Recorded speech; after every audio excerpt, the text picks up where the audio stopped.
এই পরীক্ষাগুলো তোমরা এই কোশ্চেন অ্যান্সার অ্যানালাইসিস করবো। তো তোমরা অ্যান্সার গুলো দেবে, ঠিক আছে, আমি অ্যানালাইসিস করে দেবো, প্রত্যেকটা কোশ্চেনে আনসার করবো, অ্যানালাইসিস করবো।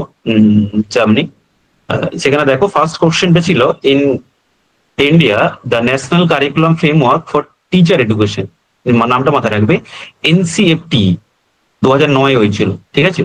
এনসিএফটি national curriculum framework for teacher education was prepare by, কে প্রিপেয়ার করেছিল, যেটা তোমার national curriculum committee of India, national commission for teachers education, national council of educational research and training, NCERT নাকি এনসিটি। এনসিটি ফুল ফর্ম হচ্ছে national council for teacher education, ঠিক আছে, national council for teacher education.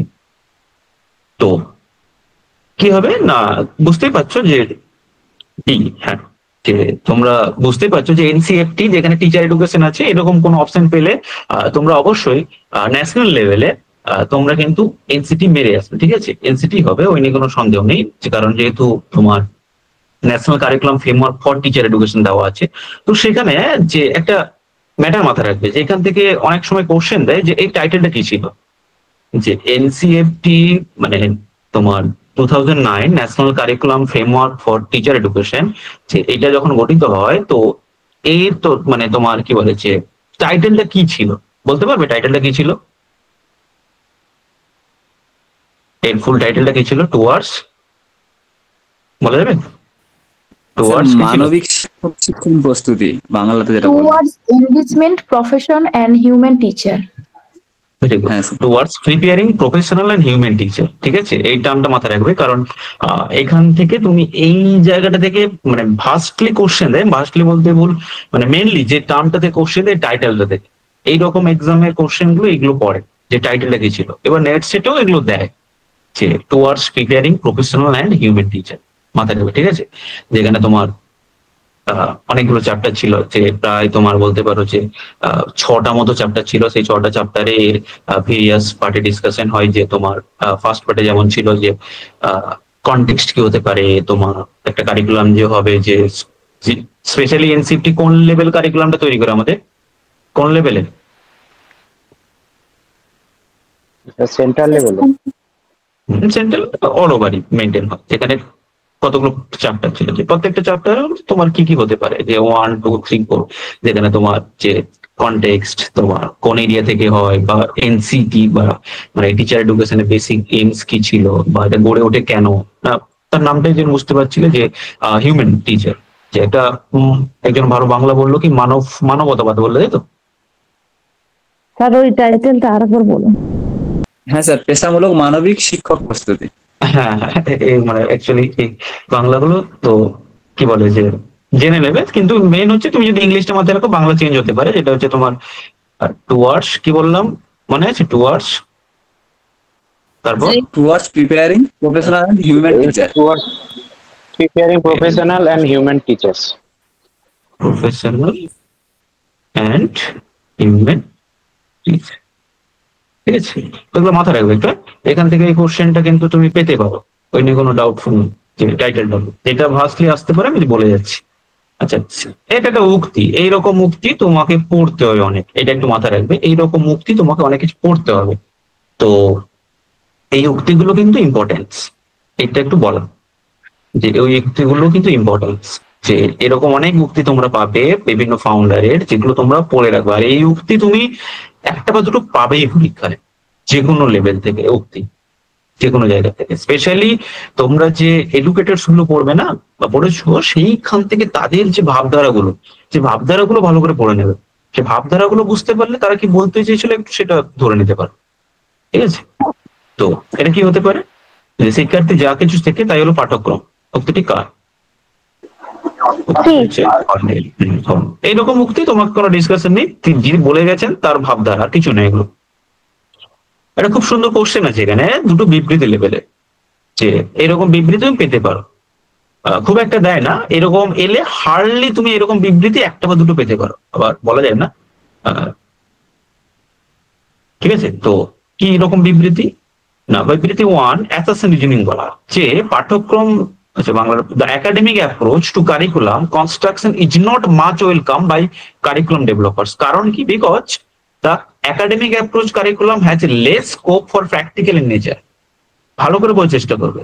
বলছে যারা কারিকুলামটা তৈরি করে এক্ষেত্রে বলছে তারা একাডেমিক অ্যাপ্রোচ, কারিকুলামটা এমন ভাবে তৈরি হবে শুধুমাত্র একাডেমিক অ্যাপ্রোচকে ফোকাস রাখবে, তারা সেইটা চায় না বর্তমান দিনে। কেন?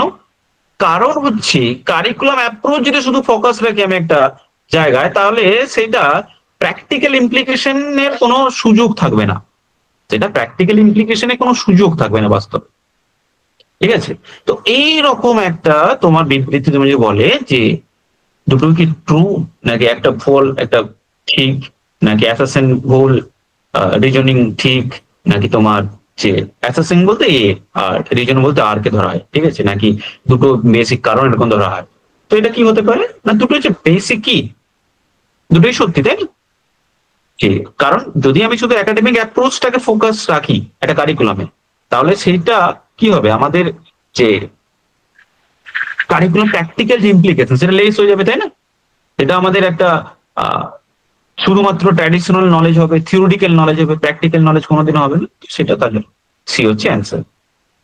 এগুলো হচ্ছে বাস্তবিক জ্ঞান, মানে এইরকম এডুকেশনে দেখবে মানে খুব মানে সবাই ক্র্যাক করতে পারে অন্যান্য সাবজেক্ট থেকে এসে, তার বেসিক কারণ হচ্ছে রিয়ালিস্টিক হইতে থাকে। এডুকেশন বিষয়টাকে অন্যান্য সাবজেক্ট থেকে যারা এসে খুব তাড়াতাড়ি ধরে নিতে পারে, তার বেসিক একটা মেন কারণ এখানে হচ্ছে রিয়ালিস্টিক ভাব থাকে।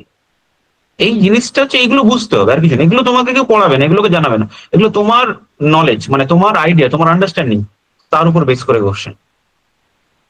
4 নম্বর কি আছে? সমাজ বলবেন, এটা বুঝতে পারলাম না। এইটা অ্যাসাসিন রিজনিংটা।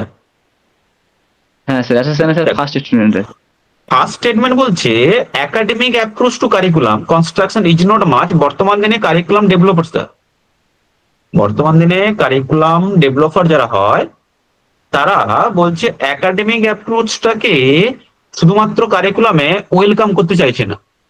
এবার কারিকুলামে অনেক অ্যাপ্রোচ হয় আর কি, ঠিক আছে, তো তারা শুধুমাত্র যে বলছে একাডেমিক অ্যাপ্রোচটাকে ওয়েলকাম করতে চাইছে না।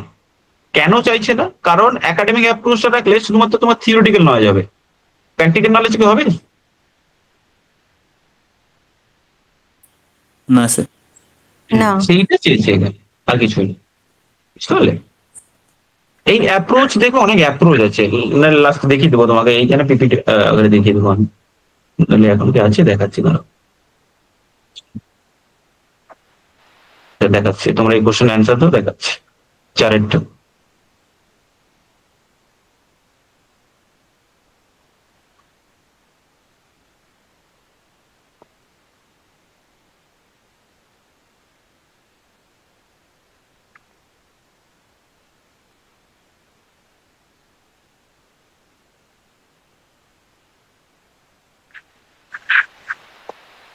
চারেরটা কি হবে? সমাজভিত্তিক পাঠ্যক্রম পরিকল্পনায়, পাঠ্যক্রম আছে না, পাঠ্যক্রম হবে, ঠিক আছে, এটা পাঠ্যক্রম হবে। সমাজভিত্তিক পাঠ্যক্রম পরিকল্পনা গঠনে সামাজিক পরিবর্তনের ক্ষেত্রে শিক্ষাকে প্রতিফল রূপে গ্রহণ করার সময় নিয়মিত কোনটিকে মনে রাখা দরকার? যে প্রযুক্তি বিদ্যার বৃদ্ধি, পারিবারিক কাঠামো, সাংস্কৃতিক বিবিধতা, নির্দেশমূলক নকশা ও প্রক্রিয়া।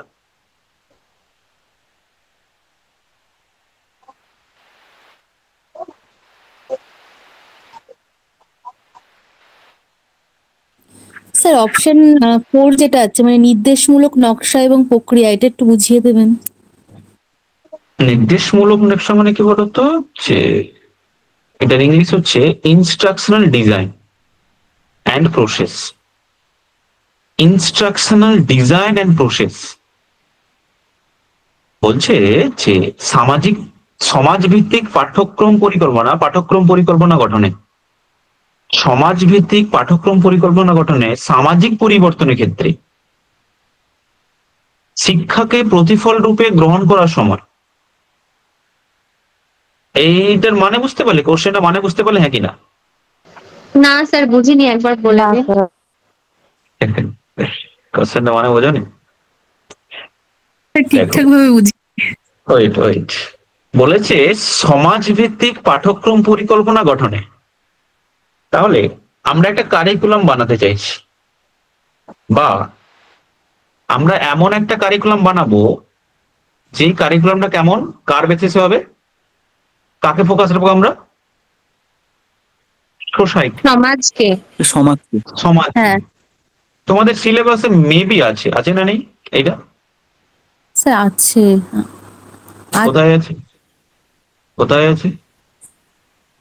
এই যে দেখো। আচ্ছা এইখানে স্যার ওই syllabus এ সমাজ পরিবর্তনে, স্যার এই সমাজ যে পরিবর্তনে কোন উপাদানগুলি সাহায্য করে আপনি করিয়েছিলেন যেটা ক্লাসে, ওইগুলো তাই তো স্যার? এই লাইনটা কি লেখা আছে ফার্স্ট পার্টটা? কারিকুলাম গঠনটা গঠন হবে ফিলোসফিক্যাল বেস বা সাইকোলজিক্যাল বেসিসে, তাই তো? এইখানে আরেকটা পার্ট হয় সোশিওলজিক্যাল বেস, ঠিক আছে? তো সেই সমাজ ভিত্তিক পাঠ্যক্রম, মানে আমি যে কারিকুলামটা বানাবো সেটা সোসাইটির নিডস এর উপর বেস করে। কার উপর বেস করে? কারিকুলামটা বলা হচ্ছে, দেখো যে কারিকুলামটা যে philosophical base, psychological base curriculum construction হয়, অথবা তুমি সোশিওলজিক্যাল বেস নিতে পারো কারিকুলাম কনস্ট্রাক্ট করতে গেলে, নির্ধারণ করতে গেলে। তো এইখানে আমরা কারিকুলামটা কার উপর বেস করে বানাবো? কার উপর? সোশিওলজির উপর বেস করে। কেন?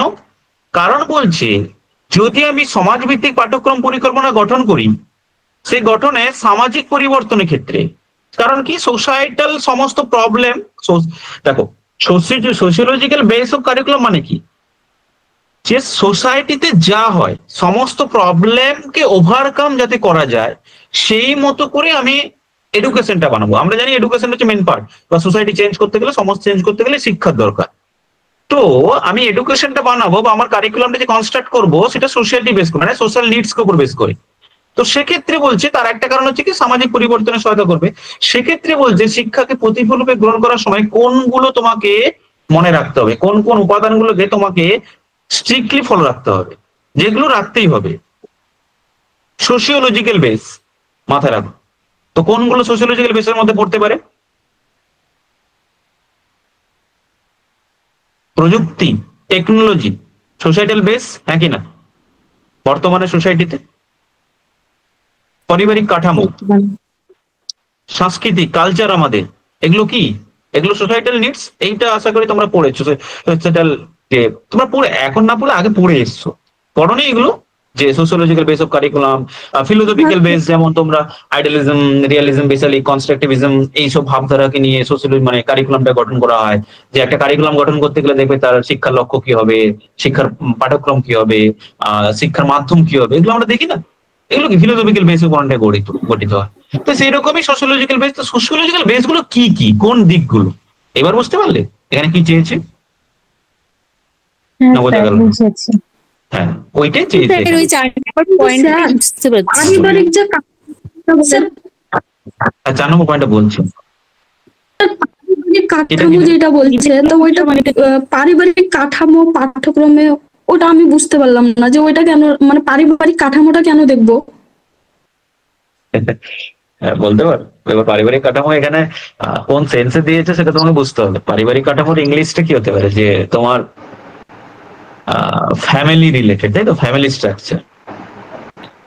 ফ্যামিলি তো সমাজেরই একটা পার্ট স্যার। ফ্যামিলি স্ট্রাকচার বলে ফ্যামিলি সমাজের পার্ট, যে সোসাইটি এমন গঠন করা। এই কি হলো, ঠিক হচ্ছে? হ্যাঁ হ্যাঁ স্যার।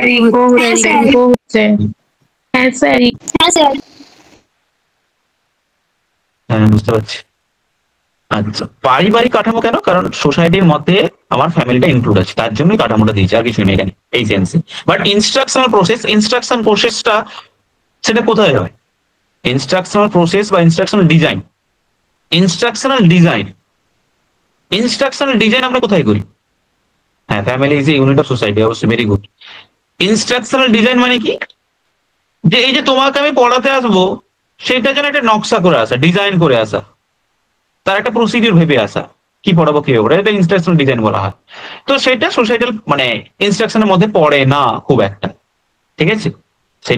সেটা মানে বেসিক্যালি এটা তোমার ইনস্ট্রাকশনাল যে মানে যে ডিজাইনটা, এটা বেসিক্যালি আমি বানানো হয় স্পেশালি লার্নারের সাইকোলজিক্যাল বেস করে, যে তারা কতটা নিতে পারবে, তারা কি পারছে। তো এই যে তার একটা আমি তোমাকে পড়াবো, সেটা তোমার লেভেল অনুযায়ী পড়াবো নাকি আমি এমনি পড়িয়ে দিতে পারি?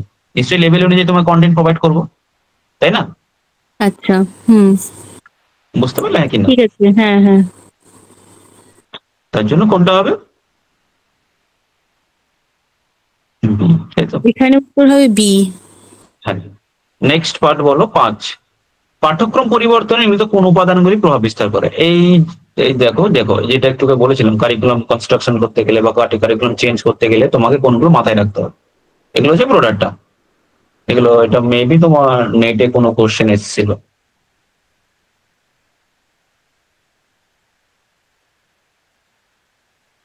এইগুলো হচ্ছে বাস্তবিক মানে প্র্যাকটিক্যাল ইমপ্লিকেশন, আর কিছুই নেই।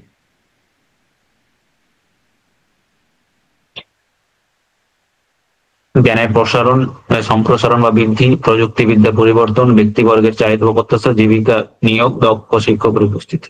নিশ্চয়ই প্রথম কোনটা বাদ দেবো আমি? এইটা কারিকুলাম চেঞ্জ করলে কোনগুলো বেশি প্রভাব ফেলে? 5 নম্বরেরটা বাদ যাবে। প্রথম বাদ যাবে, তাহলে 5 নম্বর তোমাকে এইভাবে দেখতে হয়। 5 নম্বরটা যে জায়গায় আছে সেটাকে কাটো, ক্রস করো। ঠিক আছে, 1 2 3 1 3 4। প্রযুক্তিবিদ্যার পরিবর্তন, এটা লাগে কি লাগে না পাঠ্যক্রম চেঞ্জ ক্ষেত্রে? এটা লাগে। লাগে, তাহলে এটা হচ্ছে মেইন। এইটাকে নিয়ে তোমাকে বি পার্টটা অ্যান্সার, ঠিক আছে? এগুলো কিছু নেই, এগুলো হচ্ছে বেশি আমার ডিসকাশনে কিছু না। আচ্ছা, খুব ভালো একটা কোশ্চেন। বর্তমানে দ্বিবর্ষ বিএড পাঠ্যক্রম এনসিটি যে কোন উপাদানের উপর বেস করে গুরুত্ব দেওয়া হচ্ছে? ইন্টার্নশিপ।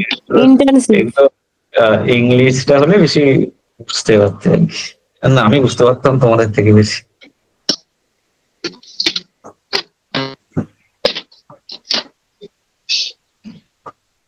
কি হবে? এই এই সেকেন্ড ডে মানে 2 বছরের এনসিটি কারিকুলাম বিএড কবে থেকে চালু হয়? অ্যান্সারটা কি দাও তুমি? 14 সালে স্যার। 14। হ্যাঁ, 14 তো লাস্ট ছিল, 15 থেকে শুরু হলো। 15 কবে হয়েছিল বলো? 14 হবে না? স্যার 2015 থেকে শুরু হয়েছে। কি বলছো প্রণতির পাঠশালা, কি বলছেন? 14 লাস্ট 1 বছরের বিএড শেষ হয়ে গেল স্যার। কবে শেষ হয়েছিল? 15-17 থেকে শুরু হলো। চালু হয়েছিল এততে, কিন্তু বলা হয় কবে? তা তো জানি না স্যার। 14তে বলা হয়েছিল। 14তে বলা হয়েছে। আমি জানি যে 15তে শুরু হয়েছিল, কিন্তু ব্যাপার হচ্ছে 14 থেকে কিন্তু আমার মনে হয় শুরু হয়েছিল, কারণ আমি এটা পড়েছিলাম স্যার 14 এবং জানি সেশনটা মানে 1 বছরের সেশন শেষ হয়েছিল 14 মাঝামাঝি, মানে 13-14তে, তাহলে 14 থেকে শুরু হয়েছিল এরকম। 14-15 থেকে চালু করতে বলা হয়েছিল, ঠিক আছে? স্পেশালি ধরা হয় 2014 থেকে, মাথায় রাখবে। তো এইখানে এই যে সেকেন্ড ইয়ার কেন 2 বছরে করা হচ্ছিল, যেটাকে বেসিস ফোকাস হচ্ছে internship, school internship. School internship কত দিনের হয়?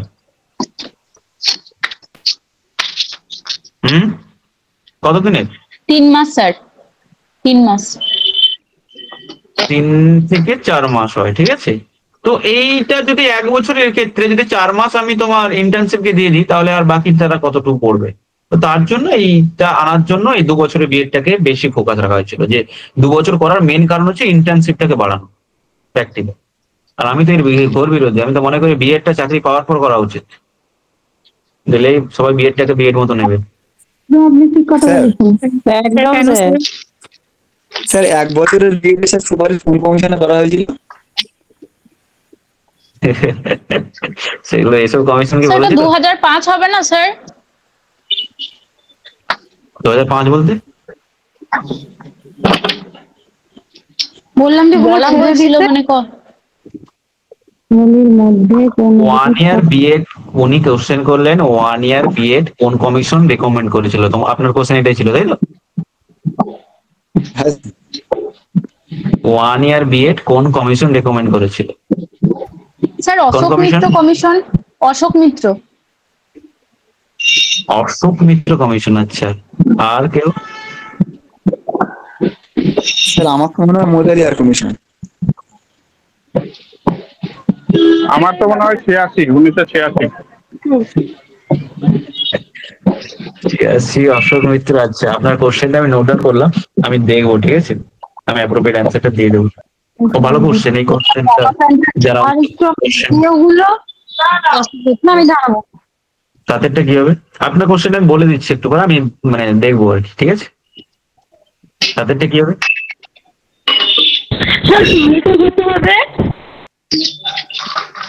এই আসতে মানে সবাই এত মিউট, মাইকটা অন করে রেখেছেন। সাতেরটা কি হবে?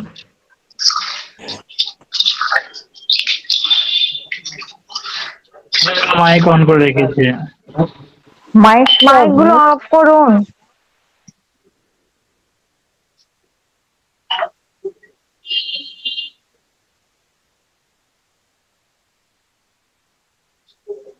NCF, national curriculum framework, NCF 2005, NCF 2005 অনুযায়ী শিক্ষকদের জন্য প্রস্তাবিত পরিবর্তনগুলির মধ্যে কোনগুলি ঠিক? Knowledge disbursed to knowledge owned, disciplinary to multidisciplinary focus, learner autonomy to teacher direction, teacher centric to learner centric design. Sir বলছি মহুয়া বলে কি আর কে আছেন, ওনাকে বলুন না মাইকটা অফ করতে।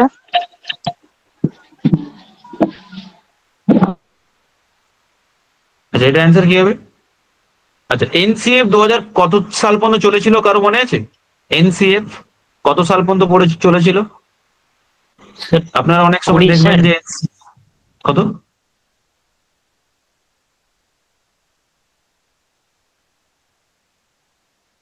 $2007। আপনারা 2005 দেখেছেন, 2007 দেখেছেন, 6 দেখেছেন, এগুলো দেখেছেন কি দেখেননি?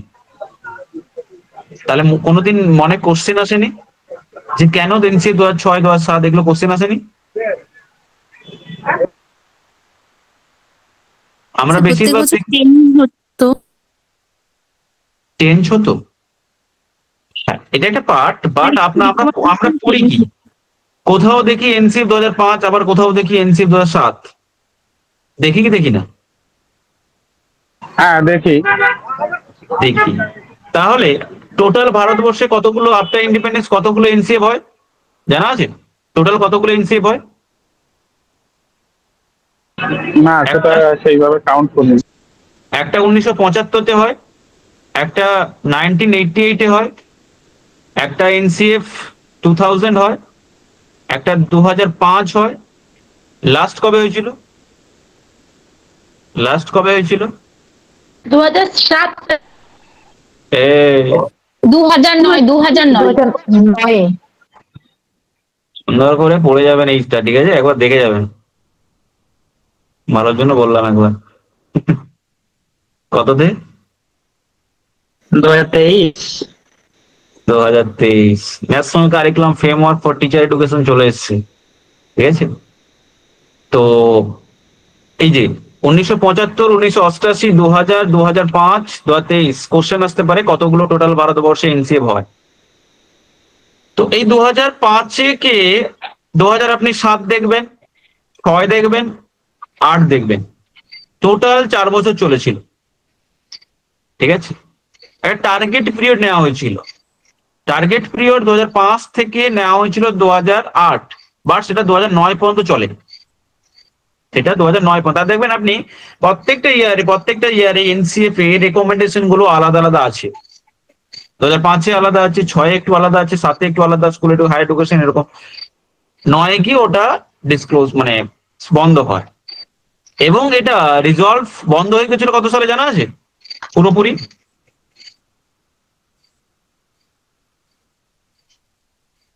জানা আছে? এই তো একজন লিখেছেন 2009, 2023।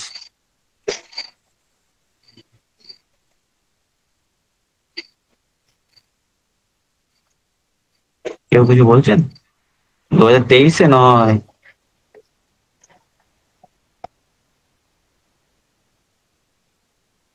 2009 না, 2009 পর্যন্ত হয়েছিল, লাস্ট গিয়ে স্টপ কবে হয়ে গেছিল, রিজলভ করে দেওয়া হয়েছিল পুরোপুরি।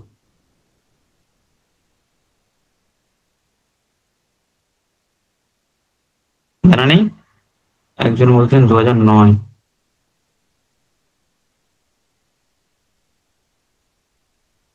হম হম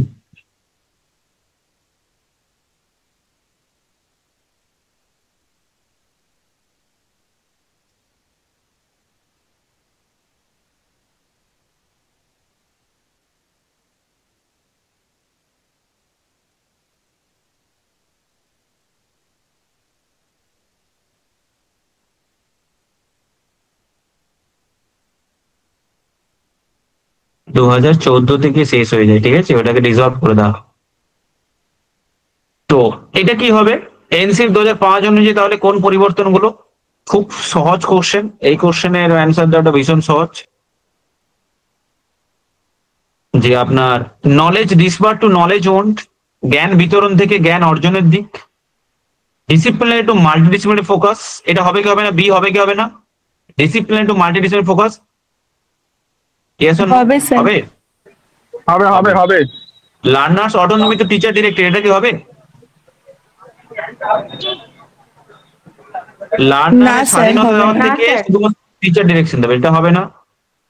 teacher centric to learner centric হবে কি হবে না? হবে হবে। From 4 walls classroom to surroundings, চার দেওয়ালে বাইরে থেকে বেরিয়ে এনভায়রনমেন্টের জগতে শিক্ষাটাকে বিতরণ করা, হবে অবশ্যই, তাই না? আর জ্ঞান বিতরণ থেকে জ্ঞানটা নিজের কাছে রেখে দেওয়া ভালো, হ্যাঁ কি না? ভালো কি খারাপ? না, বিতরণ করা ভালো। ভেতরে রাখা ভালো, ঠিক আছে, ঠিক আছে। যত দান করবে ততই তো ভালো, তার উৎকর্ষ তো বাড়বে। হ্যাঁ, আচ্ছা, ডিএসএম বলছি এনইপি 2020 স্যার, স্যার বলছি এনইপি 2020 কবে অনুমোদন হয়েছে? 29শে জুলাই 2020 তো, যার কাঠামোটা 5+3+3+4। এনইপি 2020 কবে অনুমোদন হয়েছে? 29শে জুলাই 2020 তো, যার কাঠামো হচ্ছে 5+3+3+4। হ্যাঁ, ঠিকই বলেছেন, কাঠামোটা ওটাই 5+3+3+4। ওই নিপিটি পড়াবো, ঠিক আছে। আচ্ছা, আপডেটটা কি হবে? কিন্তু ওটা কি মানে 20-তে হয়েছে নাকি 19-এ এটা ড্রাফট হয়েছিল? ড্রাফট 19 হয়েছিল। স্যার অনুমোদনটা কি হয়েছে? অনুমোদনটা হচ্ছে 2020 29শে জুলাই, এটাই কি? হ্যাঁ হ্যাঁ, কবে আসে আপনি যেটা বললেন, কবে লঞ্চ হয়ে, আর কিছু সবার সামনে। আচ্ছা, ডিএসএম 4 যেটা হচ্ছে সেটা অ্যান্সার দিন। ডিএসএম 4 5 ভাগে 5 ভাগে 5 ভাগে স্যার। 5 ভাগে। ডিএসএম এর ফুল ফর্ম কি? Diagnostic and Statistical Manual of Mental Disorder. বাহ, ডিএসএম মানে কি? Diagnostic And and statistical manual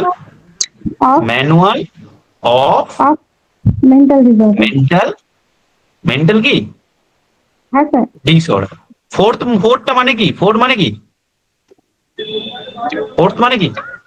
sir access, প্রথম সংস্করণ। ফোর্থ মানে fourth addition.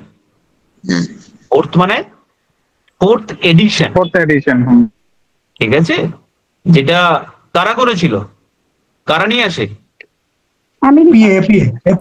Sir American very good. AP এর ফুল ফর্ম কি? American psychological. হ্যাঁ ঠিক, সাইকোলজিক্যাল। হ্যাঁ, আমেরিকান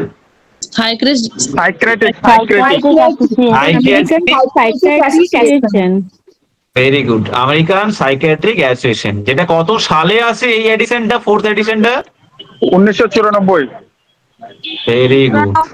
এইগুলো হচ্ছে বেসিক কনসেপ্ট, হ্যাঁ, এগুলো যেন জলবাদ হয়ে যায়। 1994, ঠিক আছে। ডিএসএম, যেখানে কতগুলো টাইপস এর কথা বলা হয়, মূলত 5টা টাইপস বলতে পারেন? 5টা টাইপস কি কি?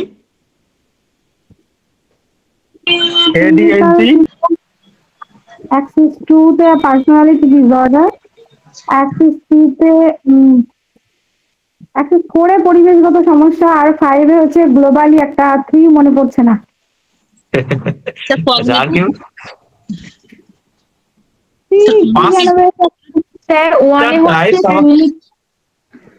ডায়াগনস্টিক, 1 এ হচ্ছে ক্লিনিক্যাল ডিসঅর্ডারস, আর 2 এ হচ্ছে বেশ একজন বলেছেন। 1 এ হচ্ছে clinical disorder, second personality disorder, very good, personality disorder, third এ হচ্ছে acute medical condition and physical disorder, medical condition, হ্যাঁ medical condition disorder. Fourth, psychological and environmental factors very contributing. Good, psychological and environmental problems গুলো। হ্যাঁ, আর fifth, ফিফথে হচ্ছে global অ্যাসেসমেন্টের উপর যেটা দেওয়া very হয়েছে। গুড, গ্লোবাল অ্যাসেসমেন্ট যে প্রবলেম গুলো হয় ডিসঅর্ডার, সেই 5টা ভাগসের কথা এখানে ডিএসএম করে বলা। ঠিক আছে, একে ফুল ফর্ম গুলো মাথায় রাখবে, এডিশন গুলো মাথায় রাখবে, টাইপস গুলো মাথায় রাখবে, কবে কি হয়েছিল আর কে করেছিল কত সালে, এইটা যেন মাথায় থাকে যেটাই পড়ো না কেন। ক্লিয়ার? নেক্সট কি, অধিসত্তা হলো আমাদের বিবেক, এই বিবেক, কি বিবেক, অধিসত্তা মানে কি বলো? সুপারিগো, সুপারিগো। সুপারিগো আমাদের কি দেখে? সুপারিগো আমাদের কি দেখে? মোরালিটি বিবেক। প্রিন্সিপাল, নৈতিক নৈতিক নৈতিক দিক, মোরাল। মোরালিটি প্রিন্সিপালকে দেখে। ফ্রয়েডের মতে ব্যক্তিত্বের উপাদান কয়টি? ফ্রয়েডের মতে তিনটে। তিনটি। Id, ego, super ego. Very good, 3টি। ইড, এটা ইগো আর একটা সুপার ইগো। এদের কাজ কি? এদের কাজ কি? আদিম কামনা বাসনা ইচ্ছা প্রকাশ সব করা। সব ঈদ আমাদের কনসিয়াস না আনকনসিয়াস না সাবকনসিয়াস সঙ্গে ঘোরাফেরা করে? Unconscious, unconscious. Unconscious mind. যেটা কবে থেকে অচেতন। থাকে আমাদের মধ্যে, কত বছর থেকে শুরু হয় ঈদ? জন্ম থেকে। বাই বার্থ থাকে। যেটা কোন নীতি নিয়ে আলোচনা করে? Principal of pleasure. প্রিন্সিপাল নেই। Principal of pleasure. এই প্লেজার আমাদের কতগুলো ড্রাইভস এর তুলনা করে নিয়ে আসে আমাদের সামনে। এই প্লেজারের ক্ষেত্রে আমাদের কতগুলো ড্রাইভস থাকে আমাদের মনের মধ্যে? এখন টু ফ্রয়েড, কতগুলো ড্রাইভস? কতগুলো? একটা লাইফ ইনস্টিংক্ট তৈরি হয় ড্রাইভ, আর একটা ডেথ ইনস্টিংক্ট। দুটো। লাইফ ইনস্টিংক্ট কে কি বলা হয়? একটা এরস আর থ্যানাটস। এরর। এরোস মানে কি? লাইফ ইনস্টিংক্ট এরোস মানে কি? জীবন আমাদের যে কি এনার্জি, এটা কি এনার্জি বলা হয়? জীবন প্রবৃত্তি, জীবন প্রবৃত্তি। জীবন প্রবৃত্তি, সাইকি এনার্জি, যেটা আমাদের কার সঙ্গে রিলেটেড? Related to libido. লিবিডোর বিকাশ। লিবিডো। আর এই যে অন্যের উপকার করা, আবার অহংকার করা, তো অন্যের উপকারটা লাইফ না ডেথ ইনস্টিংক্ট?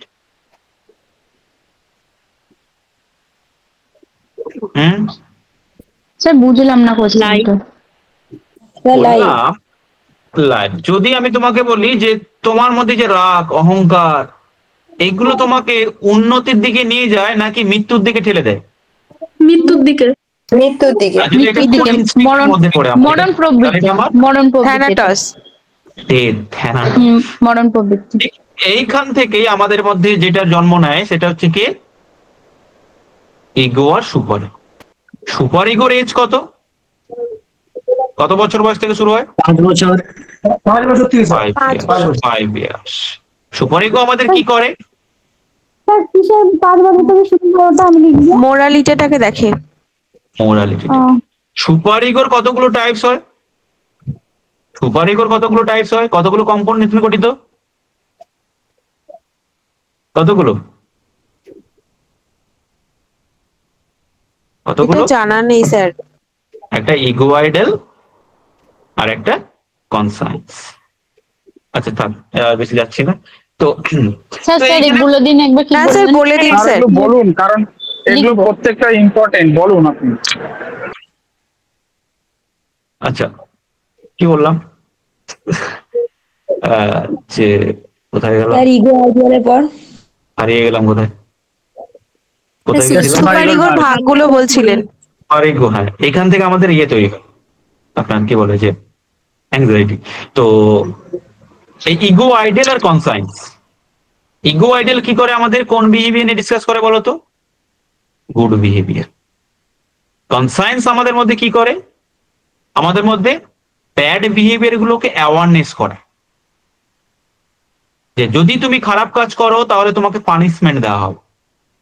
কনসায়েন্স, তোমাকে চেতন বোধ দেওয়া হয়, বিবেক বোধ দেওয়া হয়, ঠিক আছে? আর ভালো কাজ করলে তোমাকে আমি রিওয়ার্ড দেব, ঠিক আছে?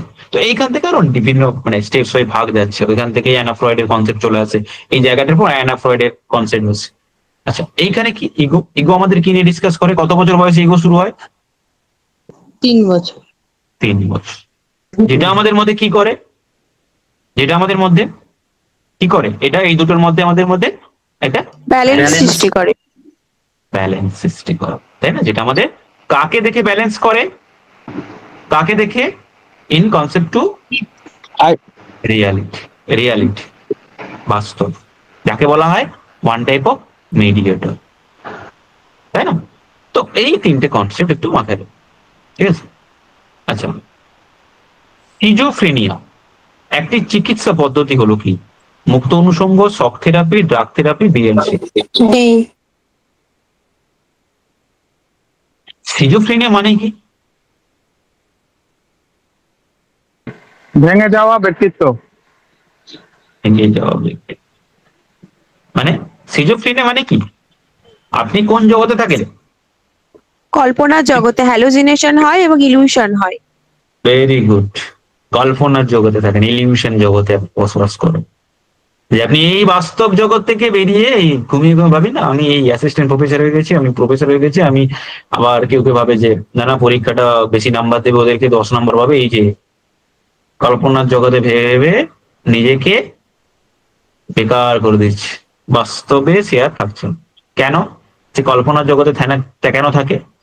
কারণ সে এই জগতের এই যে পরিশ্রম এইগুলো থেকে সে বিরত থাকার চেষ্টা করে। সে একটা মানে কি বলে যে একটা ব্যাড বিহেভিয়ার মানে অল্টারনেটিভ বিহেভিয়ার তার মধ্যে দেখা যায়, একটা সাধারণ যে বিহেভিয়ার হয় তার থেকে পিছিয়ে। যেমন ওই যে বললো একজন ডিলিশিয়াস দেখা যায়, বিভ্রান্তিকতা, হ্যালুসিনেশন। হ্যালুসিনেশন মানে কি? অলিক কল্পনা স্যার, সামনে কেউ থাকে না কিন্তু তবুও তার অস্তিত্বকে কল্পনা না। মানে কেউ সামনে আমি বলে না আমি ওর আওয়াজ শুনলাম বলে তো, বাট বিভিন্ন রকম আওয়াজ শুনতে পাই। হ্যাঁ আমি একটু আওয়াজ শুনলাম, আমার পাশের লোক শুনতে পাচ্ছে না কিন্তু ও শুনতে পাচ্ছে। কেন? তার মধ্যে এই ধরনের একটা রোগ দেখা যায়, তার জন্য এটাকে ট্রিটমেন্ট করা একটা পদ্ধতি, ঠিক আছে? এটা কত বছর বয়স থেকে হতে পারে? এক্সাক্ট এজ বলতে পারো। হ্যাঁ বলুন স্যার। আমি মনে হয় পড়েছিলাম যে 30-এর মানে পরে 30-এর পরের থেকে শুরু স্যার মাদ্রাসার এসএসসি তে একটা কোশ্চেন এসেছিল, অ্যাডোলেসেন্স এজে একটা দেখেছিলাম। হ্যাঁ ওটা অ্যাডোলেসেন্স পিরিয়ডে হয়। হ্যাঁ কিন্তু ওটা প্রাক কৈশোর মনে হয় অ্যানসার নিয়েছিল, প্রাক কৈশোরটা। প্রাক কৈশোর এজ কত? আচ্ছা আর্লি অ্যাডোলেসেন্স এটা টাইপটা একটু। আচ্ছা তোমরা কেউ যদি সিজোফ্রেনিয়ার অ্যাকুরেট টাইপটা কেউ জানো একটু বলো তো, কটা টাইপ হয়? 4টে টাইপ হয় তো। হ্যাঁ 4টে। Simple schizophrenia, hebephrenic schizophrenia, catatonia schizophrenia আর প্যারানয়েড সিজোফ্রেনিয়া। হ্যাঁ এইটা কোন ধরনের পদ্ধতি তাহলে? এটা মুক্ত অনুষঙ্গ হবে স্যার। মুক্ত অনুষঙ্গ এটা মনে হয় এটা আমাদের মধ্যে কোন ধরনের অনুষঙ্গ?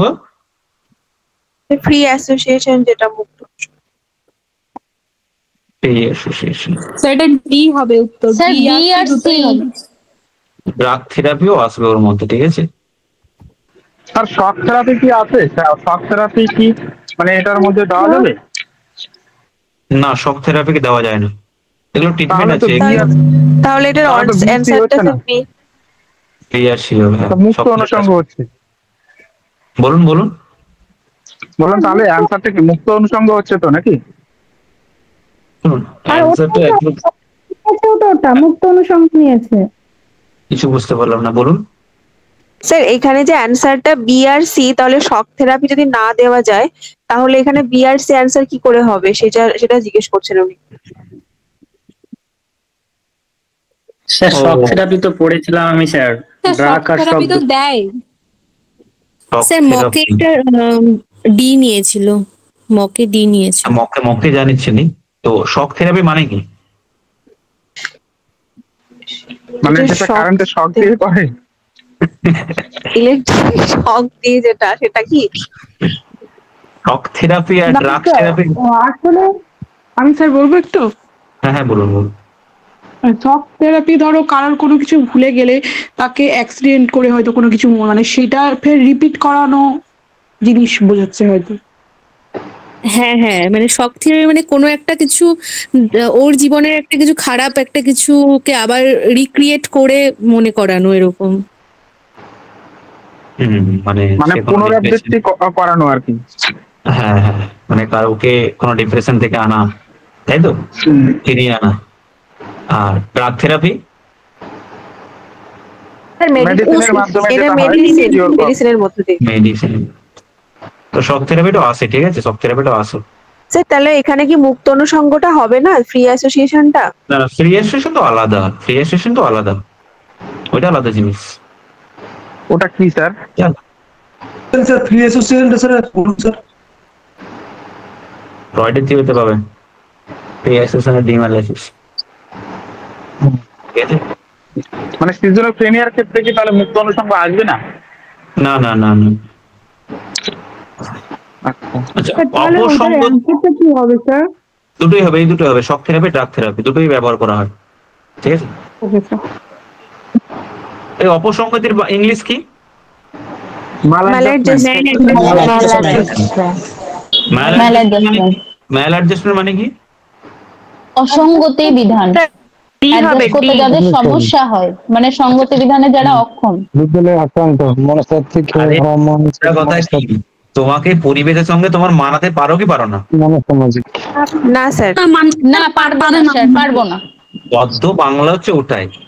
মাল অ্যাডজাস্টমেন্ট মানে হচ্ছে মানিয়ে নেওয়া, আর মাল মানে মানাতে না। তাহলে কি হবে? কারণ কি?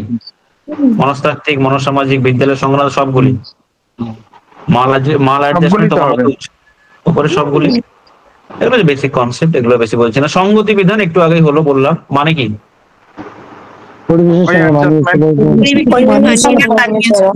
পরিবেশের সঙ্গে মানিয়ে চলে, এনভায়রনমেন্টের সাথে। এই কোশ্চেনটা পড়তে পারে, একটু দেখে নিও। হ্যাঁ, পড়তে পারে বলতে একটু পড়তে পারে। স্যার এগুলো তো আজকে আমি নিজে টেস্ট দিলাম। আচ্ছা, সঙ্গতি বিধানের উপাদানগুলি কি কি? এই একই জিনিস। ব্যক্তির চাহিদা, ব্যক্তির আচরণ, পরিবেশের সঙ্গে অভিযোজন হচ্ছে ডি হবে। উপরে সবগুলি, ব্যক্তির চাহিদা, আচরণ, সবকিছু তোমাকে উপাদান। ফোবিয়া খুব বড় জিনিস। আপনাদের ফোবিয়া আছে? আপাতত সামনে এসএসসি। আচ্ছা, আপনাদের এই যে ফোবিয়াটাকে তাহলে আমরা ফোবিয়া বলবো। আপনাদের এই ফোবিয়াটাকে এখন অনেক রিসার্চ হচ্ছে, এই ফোবিয়াটা কি বলা হয় বলুন তো? জানি না স্যার, যখন এই টাইপস গুলো পড়ছি, মানসিক স্বাস্থ্যের সমস্ত আমি জানি এটা, সবই মনে হচ্ছে আমার টেনশন মধ্যে আছে। Phobia. Tension phobia. Tension phobia. আচ্ছা, বলে দিই এটা এখন অনেক রিসার্চ হচ্ছে। এটা হচ্ছে আপনার অ্যান্ড্রোফোবিয়া। কি ফোবিয়া? আরেকবার বলুন স্যার। কি স্যার? অ্যান্ড্রোফোবিয়া। অ্যান্ড্রো বলুন না, অ্যান্ড্রাগজি, অ্যাডাল্ট অ্যান্ড্রোফোবিয়া। হ্যাঁ হ্যাঁ হ্যাঁ, এটাকে এখন অ্যান্ড্রোফোবিয়া বলা হচ্ছে, অনেক কাজ হচ্ছে। যেমন মানুষ ফোবিয়া আমার পুরুষ জাতিকে ভয়, ওইটাকেও বলে না? সবকে বলে। আপনার বড় বয়সে যেটা ফোবিয়া, এই বয়সে আমাদের চাকরি হচ্ছে না, আমরা ভালো জায়গায় অ্যাডমিশন নিতে পারছি না, আমরা ডিভোর্স হচ্ছে আমাদের, আমরা ফ্যামিলিকে মানাতে পারছি না, তার মানে কি? এগুলো আপনাদের কি ফোবিয়া? একটা অ্যান্ড্রোফোবিয়া। তো এই ফোবিয়া, এটা ওই ফোবিয়া থেকে বেরিয়ে আসুন এখানে, ঠিক আছে। ফোবিয়ার প্রধান লক্ষণ কি? হতাশা, অত্যন্তিক দুশ্চিন্তা, ভারসাম্যহীনতা, না উপর সবগুলি?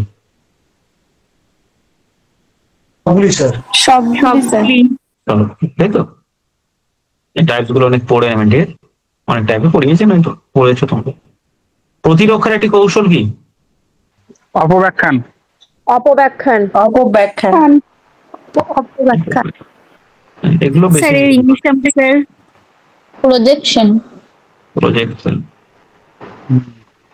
না, রেশনালাইজেশন। অপব্যাখ্যানের ইংলিশ রেশনালাইজেশন। কঠিন, আচ্ছা, আমার আচ্ছা, এই বাংলাগুলোর মানে জানা নেই, তোমরা যা বলছো আমি তাই শুনছি। যে ইংলিশটা আমার মানে এই বাংলা, এই অন্তর্দ্বন্দ্ব মানে কি? কনফ্লিক্ট, তাই তো? কনফ্লিক্ট, উদ্বেগ মানে অ্যাংজাইটি। 17 নম্বর কি হবে? সংগতি, এটা আবার সহজ একটা জিনিস। উদ্দেশ্য নির্ধারণ, নতুন আচরণ প্রয়োগ, সমস্যা অতিক্রম করা, সমস্যার সম্মুখীন হওয়া। এই কোনটা প্রথম আসবে বলো? আগে কোনটা আসবে বলো? সমস্যার সম্মুখীন হওয়া, উদ্দেশ্য নির্ধারণ। নতুন আচরণ প্রয়োগ, কোনটা প্রথমে? উদ্দেশ্য নির্ধারণ। তারপরে কি আসবে? নতুন আচরণ প্রয়োগ করে দেবো। সমস্যা এই হবে স্যার। উদ্দেশ্য নির্ধারণ, সমস্যার সম্মুখীন হওয়া, সমস্যার সমাধান। আরে আপনি চুপ করুন না। অপশন সি আসবে, সি। উদ্দেশ্য নির্ধারণ, অপশন সি আসবে। সি। কিছু নেই, বলুন। জবরদন এই বিদ্যালয় প্রতিষ্ঠা করেন কে?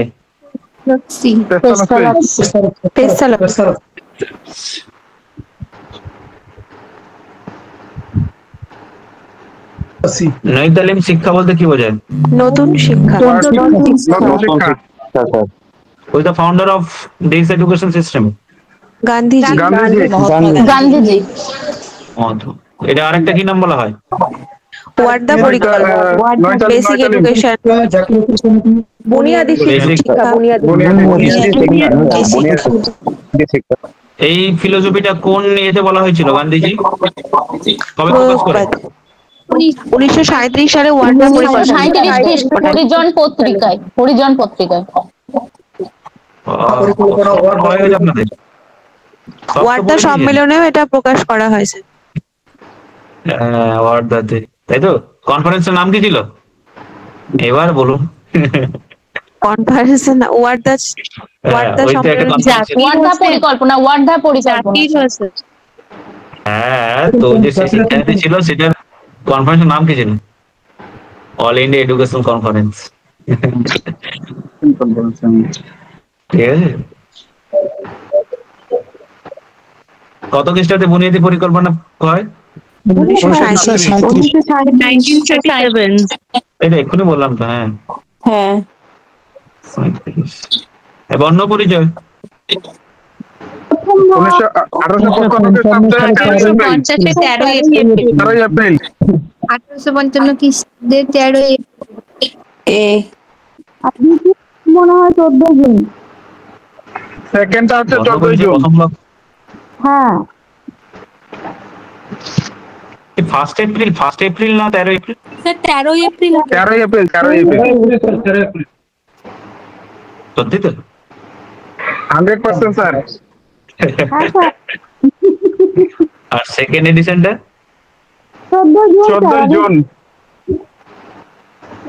14 জুন, তাই তো? 1855 খ্রিস্টাব্দে 14 জুন। পাঁচটা মানে 13 এপ্রিল, তাই তো? হ্যাঁ, ফার্স্ট এপ্রিল নয় তো? না স্যার, না, এটা নিশ্চিন্তে থাকেন। একটা কার্যকরী হয়েছিল ফার্স্ট এপ্রিল। ন্যাশনালিজম ধারণা প্রস্তাব কে দেন? বিবেকানন্দ। ন্যাশনালিজম এটা আমার জানা নেই, তবে রামমোহন তো সেটা রবীন্দ্রনাথ ঠাকুর হবে না? কেউ নয় মনে হচ্ছে। বিবেকানন্দ। হ্যাঁ, কেউ আবার অ্যান্সার দিয়েছে, কেউ নয়, তাই তো? বিবেকানন্দ, কেননা গণশিক্ষার কথাও বিবেকানন্দই বলেছিলেন। বিবেকানন্দকে কি বলা হয়? কিসের ফাদার বলা হয়? নেশন, ভাববাদ, ফাদার অফ বেদান্ত দর্শনের ফাদার অফ ইন্ডিয়ান, কি ফাদার অফ মডার্ন ইন্ডিয়া। আপনারা একটু চুপ করুন, শুনতে দিন, সবসময় এত কথা বললে হবে? Father of modern Indian nationalism, ঠিক আছে? আরেকবার বলুন। বিবেকানন্দকে কি বলা হয়? স্বামী বিবেকানন্দকে father of modern Indian nationalism বলা হয়, ঠিক আছে? ভেরিয়াস টাইপ অফ যে কন্টেম্পোরারি রিফর্মস গুলো হয়, যেটা আপনার মেটাফিজিক্যাল হোক, রিলিজিয়াস ম্যাটার হোক, প্র্যাকটিক্যাল অ্যাপ্লিকেশন হোক একটা ন্যাশনের প্রতি, সেইখানে তার যে জাতীয়তাবাদী সম্পর্কে একটা কনসেপ্ট, সেখানে তিনি একটা কনসেপ্ট, ভালো কনসেপ্ট এই জায়গাটা দেন। যে এটা শুনেছেন, অ্যান এমটি স্টমাক কি ইজ নট গুড ফর কি রিলিজিয়ন, তাই তো? এটা মানে কি an empty stomach is not good for religion. আমরা খিদের জ্বালায় মরছি, খালি পেটে ধর্ম হয় না। খিদের জ্বালায় মরছি, খেতে পাচ্ছি না, এদিকে ধর্ম নিয়ে আমরা পড়ে আছি। এইটা উনি আরেকটা কথাও বলেছিলেন মনে হয় স্যার, যে গীতা পাঠ করা থেকে ফুটবল খেলা অনেক শ্রেয়, এটাও এইরকম স্টেটমেন্ট গুলো ওনার বিখ্যাত। এইগুলো স্টেটমেন্ট গুলো তুমি পেতে পারো পরীক্ষা, ঠিক আছে? এগুলো পড়েছো হয়তো, জানো তো। এটা হচ্ছে বিবেকানন্দ। ক্লাস 2 স্তর বলতে কি বোঝায়? 11 12 স্যার 11 12 জনসংখ্যা বিস্ফোরণ, ধর্মীয় অনুশাসন, সামাজিক দ্বন্দ্ব ইত্যাদি হলো সামাজিক পরিবর্তনের স্যার অবনতি সূচক কারণ হবে না? কি একটা উন্নতি সূচক বলে দিল, কে উন্নীত, এই তো বি অ্যান্সার দিয়েছে অনেক। বাহ, কে একটা সি দিয়েছে। হ্যাঁ, যে এত পপুলেশন হচ্ছে, তারপর আপনার ধর্মীয় একটা অনুশাসন হচ্ছে, সামাজিক কনফ্লিক্ট হচ্ছে, এগুলো তো সামাজিক পরিবর্তনের একটা উন্নতির সূচক, তাই তো? না স্যার, এই জন্য তো আমাদের গভর্নমেন্ট বলেছে এখন জনসংখ্যা বিস্ফোরণের জন্য যে যত পারো সন্তান নিতে পারে, তাই তো? আনলিমিটেড। না স্যার, এটা অবনতি সূচক। এই যে বলছেন যে উন্নতির সূচক, ঠিক স্যার, অবনতির সূচক, ঠিক আছে? এগুলো হচ্ছে অবনতির সূচক। বর্তমান সমাজটাতে একটা গুরুত্বপূর্ণ বিষয় কি? বর্তমান আধুনিকরণ, মডার্নাইজেশন। এইটা মানে কি? ওয়েস্টার্নাইজেশন, মডার্নাইজেশন।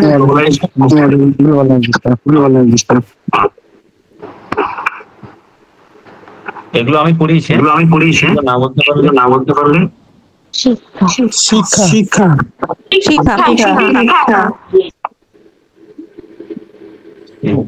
রাজনীতি স্যার, রাজনীতি স্যার হবে স্যার। রাজনীতি? হ্যাঁ স্যার, এখন রাজনীতি হবে স্যার। অফলাইনে পরীক্ষা না আপনাদের? অফলাইনে পরীক্ষা না? হ্যাঁ স্যার। হ্যাঁ স্যার। দিয়ে এইখানে ডিসকাশনে লিখে দেবেন, ঠিক আছে? কেন রাজনীতি? আচ্ছা স্যার, ঠিক আছে, ঠিক আছে। এইসব আবার দিয়ে বলবে আমি বলেছি, দিয়ে আমার আমি বলতে যাবে। সাতাশ কি হবে? সামাজিক শিশুর কি হয়? সামাজিক বিকাশ,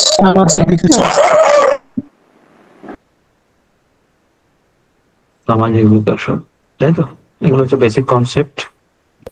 সামাজিক প্রতিষ্ঠানের বিজ্ঞান হিসেবে সমাজ বিজ্ঞান। সামাজিক প্রতিষ্ঠানের সমাজ বিজ্ঞান কে বলেন?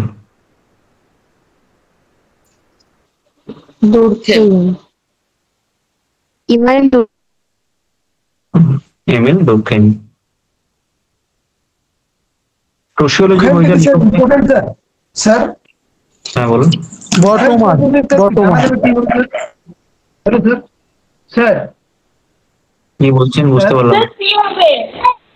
বলছি স্যার, ডুরখাইম সম্পর্কে জানা যাবে কিভাবে স্যার, বিশেষ করে ওর ডিটেলসে? হ্যালো স্যার, ডিটেলসে জানবেন ডুরখেইমকে, এমিল ডুরখেইমকে? হ্যাঁ স্যার, হ্যাঁ স্যার। ওনার এডুকেশন সম্পর্কে কনসেপ্ট আছে, রিলিজিয়াস সম্পর্কে কনসেপ্ট আছে, লেবারের সঙ্গে কনসেপ্ট আছে আপনার, তারপরে সোশ্যাল যে বিভিন্ন ফ্যাক্টস গুলো সেখানে রয়েছে, সুইসাইডাল একটা বেসিক কনসেপ্ট আছে যেটা মেবি 1897 দিয়েছিলেন। তারপরে সোশিওলজিকে একটা সায়েন্সের সঙ্গে তুলনা করেছিলেন, একটা বিজ্ঞান। এই অনেক কনসেপ্ট আছে, না পড়তে পারো, চাপ নেই, অনলাইনে পড়ে নিতে পারো। এই সোশিওলজি বইটা লেখা ওকে, এই সোশিওলজি এইসব কিছু হয় না, ঠিক আছে? ওইসব মানে অ্যান্সার দেখে নিয়ে এসে দিয়ে অ্যান্সার দিচ্ছ, নিজেরা কোনোদিন অ্যানালাইসিস করেছো না? অ্যান্সার গুলো জেনে বলছো? এইরকম সোশিওলজির অনেক বই আছে, ঠিক আছে? অ্যাকচুয়াল কোন সোশিওলজি সেটা জানতে তো এখন প্রচুর বই আছে, ঠিক আছে? সোশিওলজি বইটার নাম কি বটমারে? সোশিওলজি। বইয়ের নাম কি? এই বইয়ের নাম কি বললে তো? A guide to problems and literature, ঠিক আছে? A guide to problems and literature. যেমন আপনার স্পেন্সারের বই রয়েছে, হারবার্ট স্পেন্সারের the study of sociology, the study of sociology. কত সালে? 1873। তারপরে আলবার্ট মানে নবার্ট এলিসের কনসেপ্ট সোশিওলজির মধ্যে বই রয়েছে, হোয়াট ইজ সোশিওলজি বলে। এরকম অনেক বই রয়েছে। এখানে বইটার নাম স্পেসিফিক নেই, তাই এই কোশ্চেনটা একটু মানে দেখবে বলতে এরকম কোশ্চেন আসবে না, মানে এলে এগুলো চ্যালেঞ্জ হবে। স্পেসিফিক এরকম বই। Social change in modern India গ্রন্থটি কে রচনা করেন? এম.এন. শ্রীনিবাস। এগুলো বেসিক বলেছিলাম তোমাদের পড়াতে গিয়ে, যেগুলো পড়ে নেবে আর কি। 31-এ কি হবে? সামাজিক প্রক্রিয়া ও শিক্ষা প্রক্রিয়ার সাদৃশ্য কি?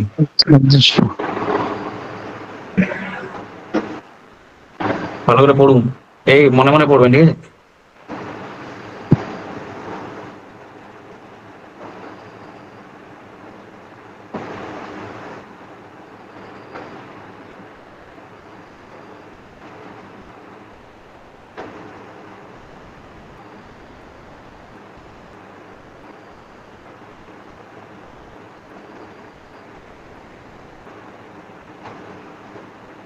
কি হবে?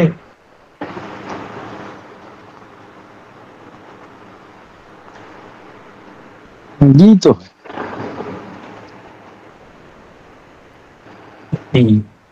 সমাজের অন্তর্ভুক্ত ব্যক্তিগণ যেমন পারস্য সমাবদ্ধ, তেমনি শিক্ষাক্ষেত্রে হ্যাঁ সমস্ত ঠিক আছে হবে, সবগুলো পজিটিভ সেন্স, সবগুলোই হবে। 32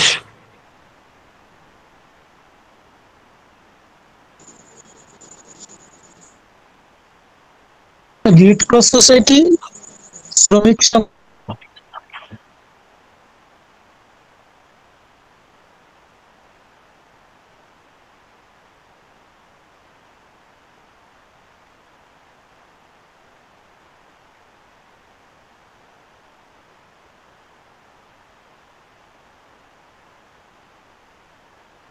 এই বন্ধু গোষ্ঠী আর পরিবার কি গোষ্ঠী আমাদের মধ্যে? প্রাইমারি প্রাথমিক প্রাইমারি প্রাইমারি গোষ্ঠীর কনসেপ্ট কে দিয়েছিলেন? সিএইচ কুলে। আর গৌণ গোষ্ঠী উদাহরণ কি তোমার এখানে? রেড কোর্স এবং তার অনুগামী। সাইকোড্রামা প্রথম শব্দটা কে ব্যবহার করে? Anna Freud.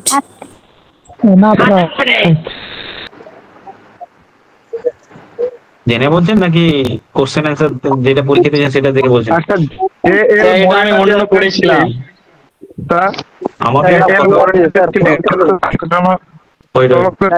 উত্তরটা নেই স্যার, এখানে উত্তরটা দেওয়াই নেই।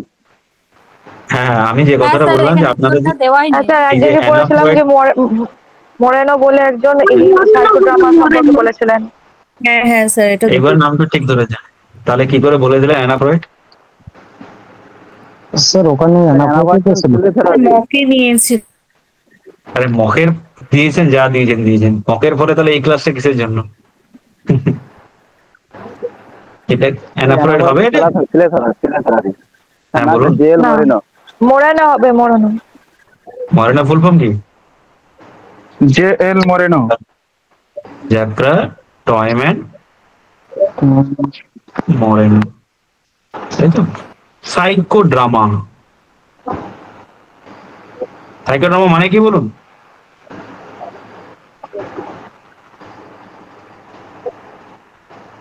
এই সাইকোড্রামা মানে কি? নাটকের মাধ্যমে ওর যে প্রবলেম গুলো তুলে ধরা। Very good. সেখানে রোগী নিজেও অভিনয় করতে পারে বা তার আরো এরকম ভাবে নাটক, বিভিন্ন রোল প্লেইং করা হয় এখানে। এইটা হচ্ছে চিকিৎসা পদ্ধতি প্রবর্তক। one type of cognitive therapy, psychodrama. হ্যাঁ, এই যে যে এল মোরেনো বললেন ওনার স্ত্রী ইনি, এই দুজন মিলে করেছিলেন, ঠিক আছে। ভালো একটা কনসেপ্ট কথা। নাইট মেয়ার ডিসঅর্ডার ঘুমের কোন স্তরে দেখা যায়? দ্বিতীয় স্তরে। এই স্তরে দেখা যায়। দ্বিতীয় স্থাপন।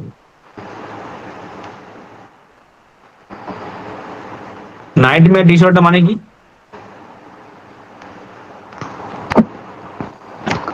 ঘুমের ব্যাঘাত।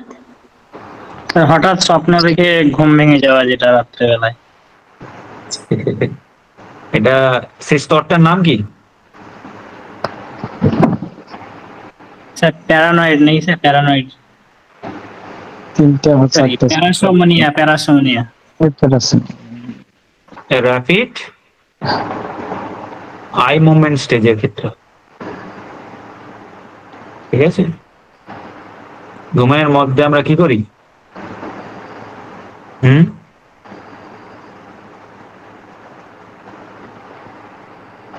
স্যার হাঁটা চলা। হাঁটাচলা করি, চোখ নাড়াফাড়া করে, ওইসব হয়।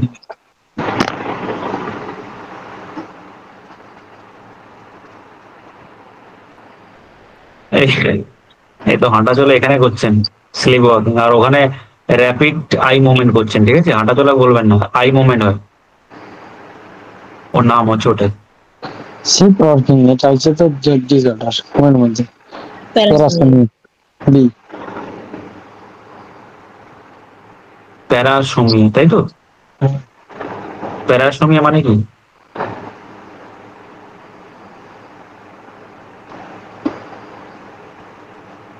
এটা কোন স্টেজ? ঘুমের মধ্যে হাঁটা। এটা কোন স্টেজ?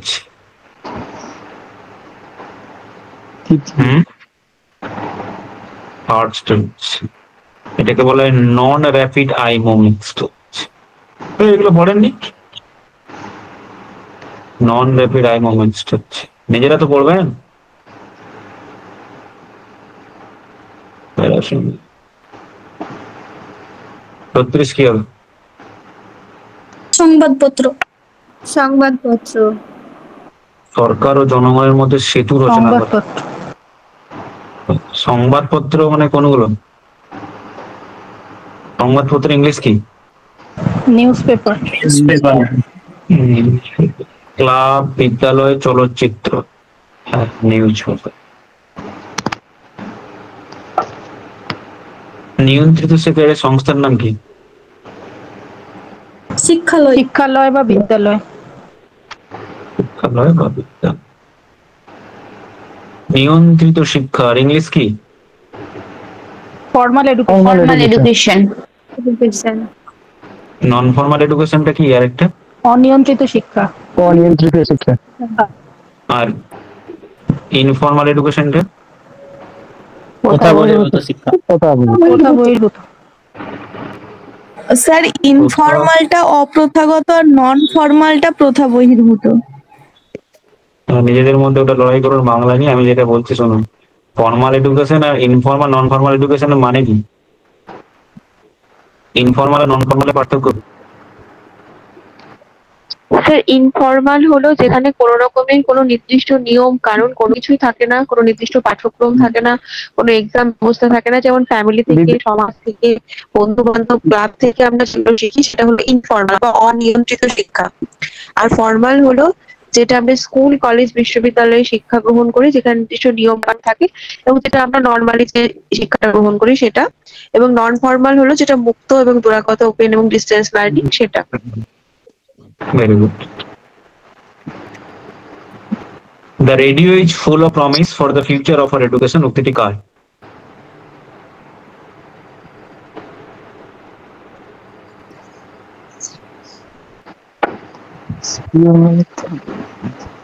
এইসব রেডিও টেডিও আছে তোমাদের? কোথায় রয়েছে? হ্যাঁ স্যার আছে, গণমাধ্যম। ও হ্যাঁ, এগুলো পড়বে ভালো করে।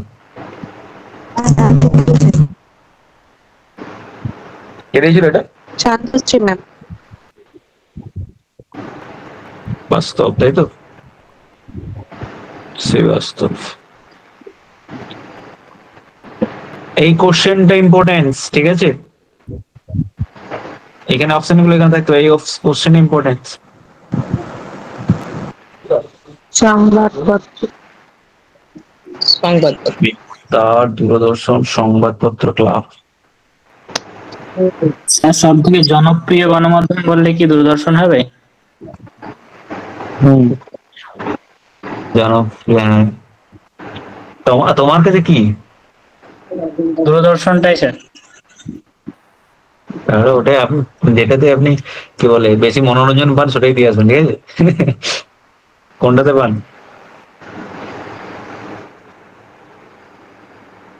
কোন স্যার সমাজে মোবাইল ফোনে বেশি পাই। মোবাইল, এই তো সব থেকে ভাইরাস জিনিসটার নাম বলে দিল।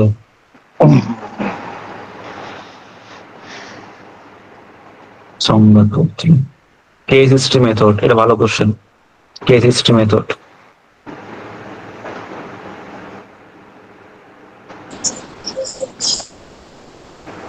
শিশুর ভাই বোনের সংখ্যা জানা, শিশুর নাম জানা, শিশুর পারিবারিক অবস্থা জানা, শিশুর নাম ওজন জানা। জানা।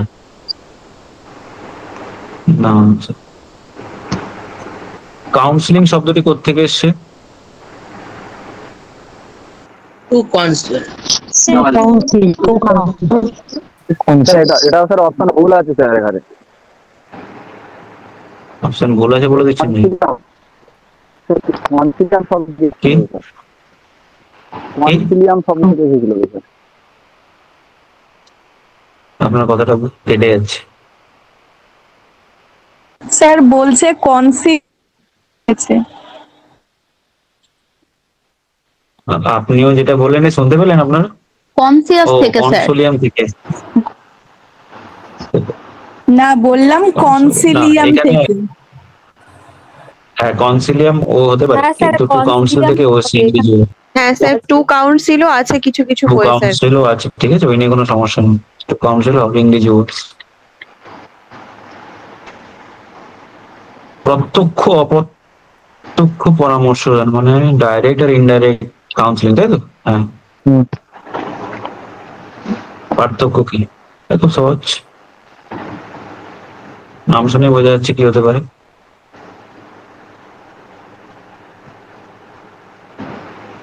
কি হবে? অপশন সি হবে। প্রত্যক্ষ পরামর্শ দান, পরামর্শদাতা। কেন্দ্রিক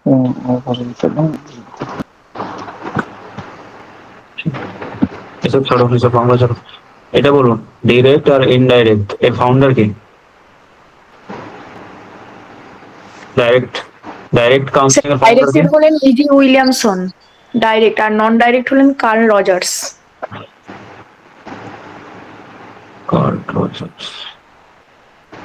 আর ইক্লেকটিক কাউন্সিলিং এর?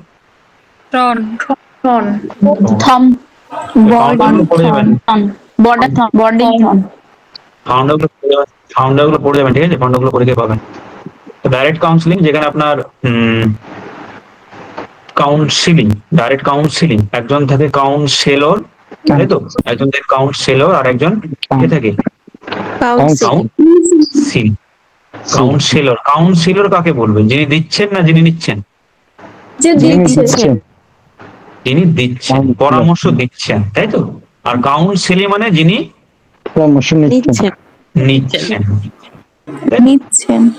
তো এই ডাইরেক্ট কাউন্সিলিং এর ক্ষেত্রে কি হয় না, ইনি এই যিনি দিচ্ছেন তিনি পুরোপুরি আপনার প্রবলেমটাকে নিজে হতে সলভ করে দিচ্ছেন, তাই না? আর ইনডাইরেক্ট এর ক্ষেত্রে কি হয়, তিনি ওর উপর ছেড়ে দেন যে তুমি তোমার মতো করো। আর ইক্লিটির ক্ষেত্রে কি হয়, দুজনেরই শোনা, মানে দুজনই ইম্পর্টেন্ট। Mixed method. প্রত্যক্ষ আর অপ্রত্যক্ষ। এই কাউন্সিলিং থেকে বিভিন্ন টেকনিকের ইভলভ হচ্ছে, ঠিক আছে? এই টেকনিক গুলো যেগুলো করুন, আর এই টেকনিক অনেক টেকনিক আছে, তাহলে দেখতে পারেন, না পারলে নেই। কয়টি স্তর আছে?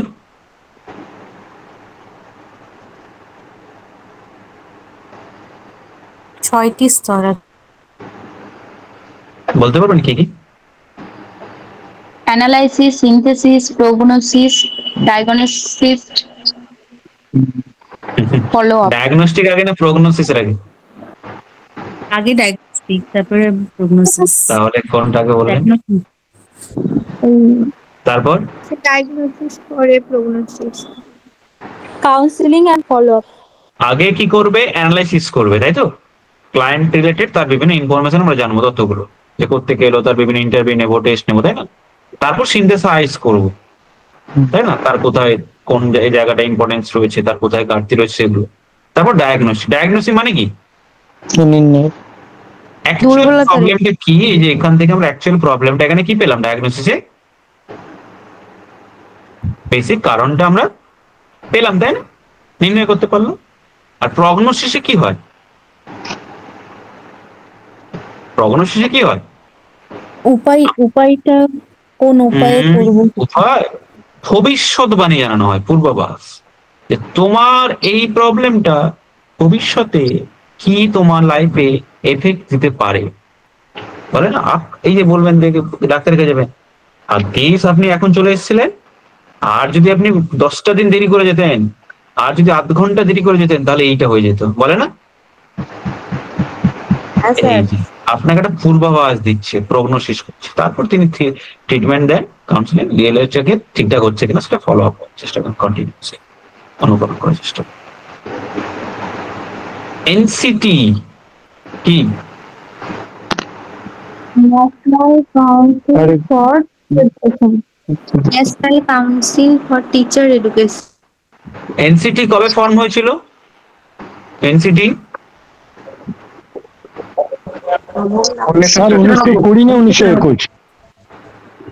1986 এটা বলা হয়েছিল, তার আগে 1995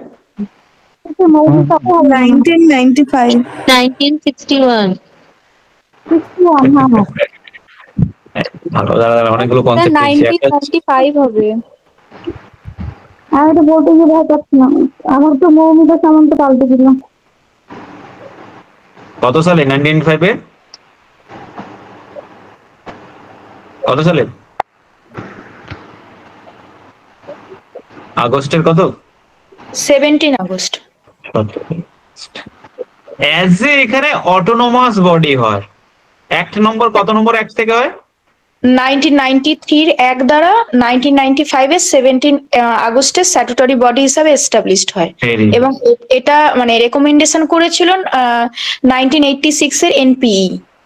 বেশ, এটা তার আগে এটা কার আন্ডারে কাজ করতো?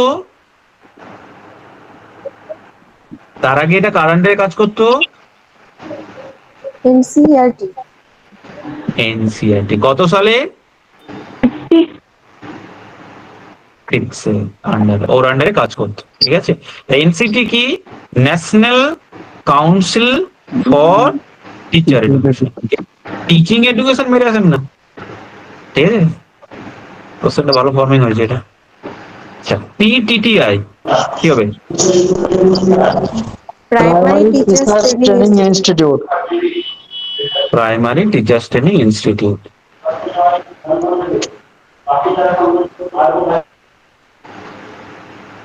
NSS national service scheme. National social service. National service scheme. National সেবা স্যার। এই তো সেবাটা অনেক কিছু বলছেন sir. Option D. Option D কে বললেন? অসীমা। স্যার আমি মানে কনফিডেন্স মানে মানে ঠিক না ভুল মনে হচ্ছে? স্যার এ হবে তো স্যার। ঠিক। ন্যাশনাল এনএসএস আর এনসিসি। এনসিসি এর ফুল ফর্ম কি? National scope. National cadet corps. আর এনএসএস এর ফুল ফর্ম কি? ন্যাশনাল কি সার্ভিস স্কিম। সার্ভিস স্কিম, বুঝতে পারলেন? ন্যাশনাল সার্ভিস স্কিম, নট সেবা। তাকে কোথায় পড়েছেন সেবা? স্যার গুলিয়ে গেছে। বুঝতে পেরেছি। প্রাথমিক শিক্ষাকে সর্বজনীন করার প্রধান উদ্দেশ্য কি ছিল? জাতীয় সংহতি সুনিশ্চিত করা, জাতীয় উৎপাদন বৃদ্ধি করা, সামাজিক ন্যায়, গণতন্ত্র প্রতিষ্ঠা করা, উপরে সবগুলি। সবগুলি হবে উপরে সবগুলি। প্রাথমিক শিক্ষাকে সর্বজনীন করা। এইটা আমি পড়েছিলাম না, এটা কি কনসেপ্ট ছিল?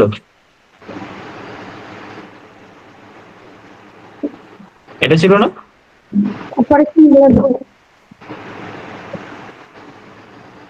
Bengal municipal act.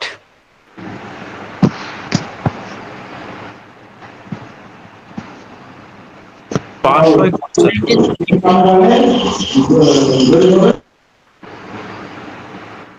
Bengal municipal act কত সালে পাস হয়?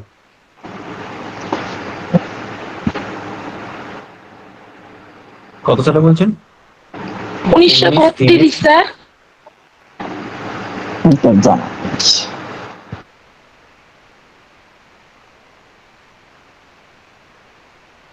1919, 1930, 1932, 1931।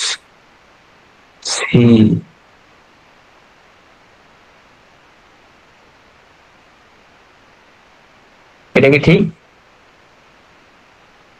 বেঙ্গল মিউনিসিপাল অ্যাক্ট মানে জেনে বলছেন নাকি না জেনেই বলছেন?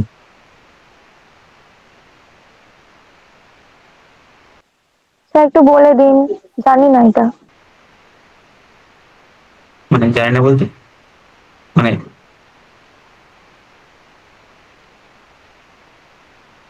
বেঙ্গল মিউনিসিপাল অ্যাক্টের বেসিক কনসেপ্ট কি ছিল?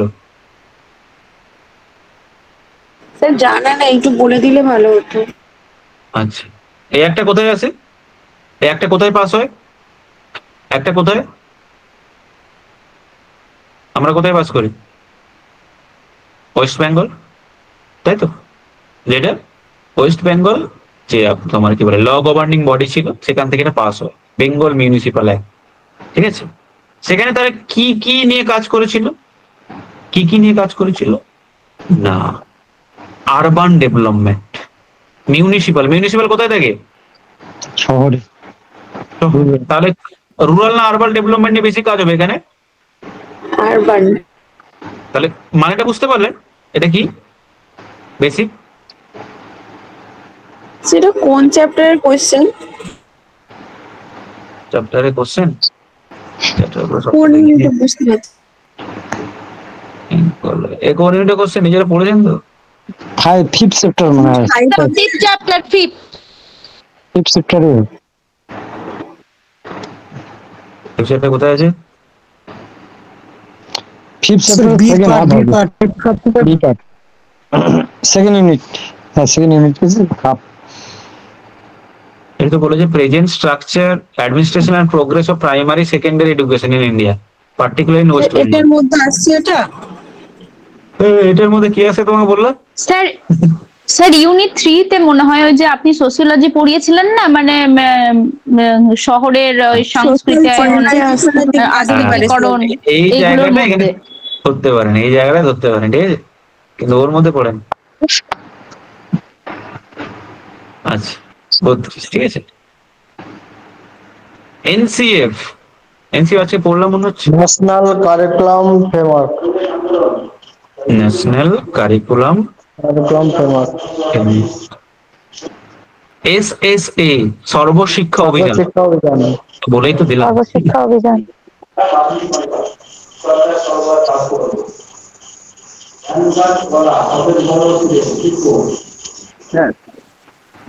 কি বলুন? বলছি মাইকে নয়েজ আসছে, সবাই একটু মাইকগুলো বন্দোবস্ত করুন না, কারোর বাড়িতে মাইক চলছে। আমি এটা থেকে দাঁড়ালাম, এই সর্বশিক্ষা স্পেলিংটা কি ঠিক আছে? না স্যার, এটা এটা ভি হবে, ভি। এটা স্পেলিং মিস্টেক, ঠিক আছে, স্পেলিং মিস্টেক হয়ে গেছে। Challenge of education a policy perspective, বারে বারে পড়াতে গিয়ে বলেছি এই কোশ্চেনটা মাথায় রাখো। এটা কবে এসেছিল? 1986। 1986 স্যার। পলিসিতে এটা বলা হয়েছিল, তাই তো? এই challenge of education a policy perspective. Rajiv Gandhi তখন পিএম ছিল। আর এর আগের পলিসিটায় কে ছিল? 1968 ইন্দিরা গান্ধী। ইন্দিরা গান্ধী। 1992 একটা ছিল, ওটা ওই নরসিম কি একটা নাম, নরসিংহ রাও। হ্যাঁ হ্যাঁ হ্যাঁ নরসিমা রাও। আর 2020-তে নরেন্দ্র মোদী। এটা ইম্পর্টেন্ট কোশ্চেন, হ্যাঁ এটা ইম্পর্টেন্ট কোশ্চেন। পশ্চিমবঙ্গ মুক্ত বিশ্ববিদ্যালয় কোনটি? নেতাজি নেতাজি মুক্ত বিশ্ববিদ্যালয়। রবীন্দ্র মুক্ত বিদ্যালয়, না নেতাজি মুক্ত বিশ্ববিদ্যালয়, বিশ্ববিদ্যালয়। আগে মানে মাইন্ডটা সেট আপ করুন কি হবে। স্যার নেতাজি মুক্ত বিশ্ববিদ্যালয়। কত সালে? 1997।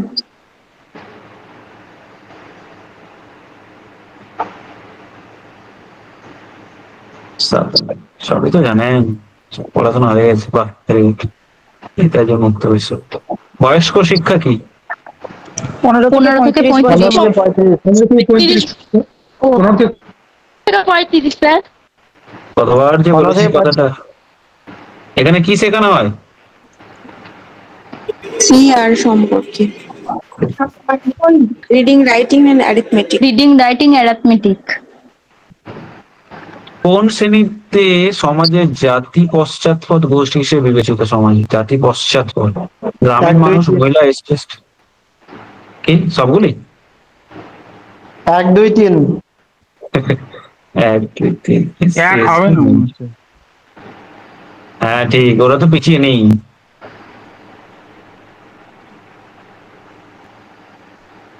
এসসি এসটি, মহিলা, দলিত প্রতিবন্ধী।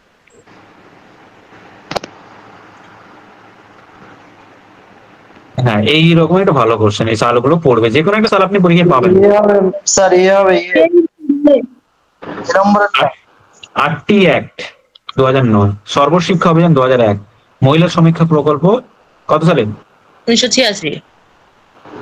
আর 86 কনস্টিটিউশন কবে হয়েছিল? তোমার সংশোধন এগুলো পড়িয়েছি। 56 কোন বিষয়গুলো করে জানাস? কি সংখ্যালঘু? সংখ্যালঘুদের শিক্ষা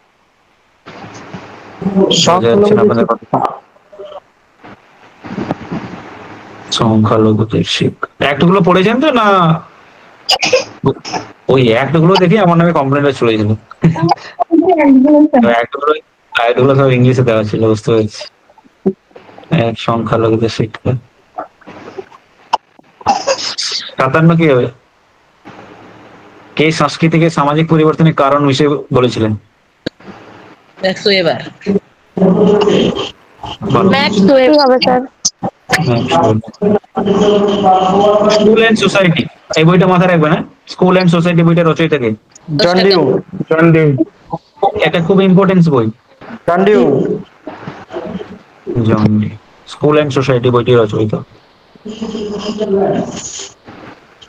গণিতে দুর্বল একটি শিক্ষার্থী প্রচন্ড পরিশ্রম ও অধ্যাবসায়ের ফলে গণিত বিষয়ে দক্ষ হিসেবে পরিচিত হলো। এটি কি ধরনের ক্ষতিপূরণ? প্রত্যক্ষ পরিপূরণ। স্যার বি হবে। প্রত্যক্ষ পরিপূরণ। এগুলো বাংলা কি, মানে ইংলিশটা কি? Compensation sir. কি কি কি কি কি মানে বাংলা সবার নামে গম করে গেলেন, যে জানেন সে বলুন। সবাইকে একটু মাইকটা অফ করতে বলুন, আমাদের ভীষণ অসুবিধা হচ্ছে। সবাই মিলে একসাথে চেঁচালে আমরা আপনার কথা শুনবো কি করে? এত বার করে বলা হচ্ছে তাও কেউ অফই করেন। ঠিক আছে ঠিক আছে, ওনারা রেগে গেছেন, ঠিক আছে। ওনাকে সবাই একটু শেষে একটু শান্ত করে দেবেন, রেগে গেছেন। তো না স্যার, বাংলাতে লেখা আছে বলে আমরা বুঝতে পারবো না, আমি বুঝতে পারছি না স্যার, একটু যদি এটা ডিসকাস করে দেন। হ্যাঁ হ্যাঁ বুঝতে পারছেন। এটা ইংলিশটা কি? অতিপূরণের ইংলিশ কি? কম্পেনশন। কম্পেনশন। আর প্রত্যক্ষ পরিপূরণ? Direct compensation. Compensation. Direct compensation. আর পরিবর্তিত?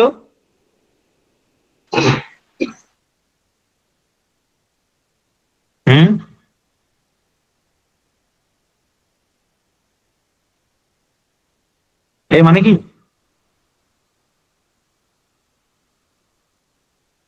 বলা যাবে না?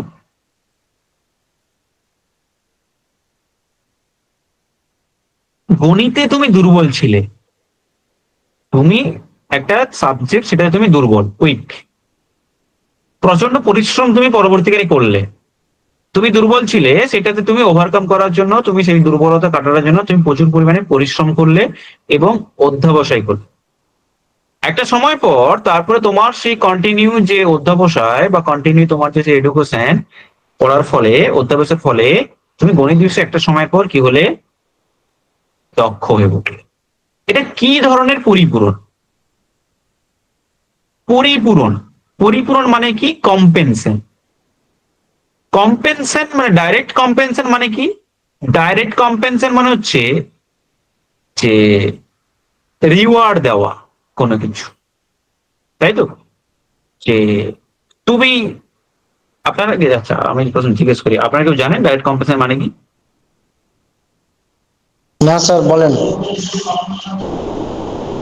এইটা মানে কোশ্চেনটা যেটা দেওয়া আছে যে ডাইরেক্ট কম্পেনসেশন, ডাইরেক্ট কম্পেনসেশনের একটা বেসিক মানে হয় যেখানে তোমাকে রিওয়ার্ডস এর মাধ্যমে কোনো কিছু দেওয়া হবে।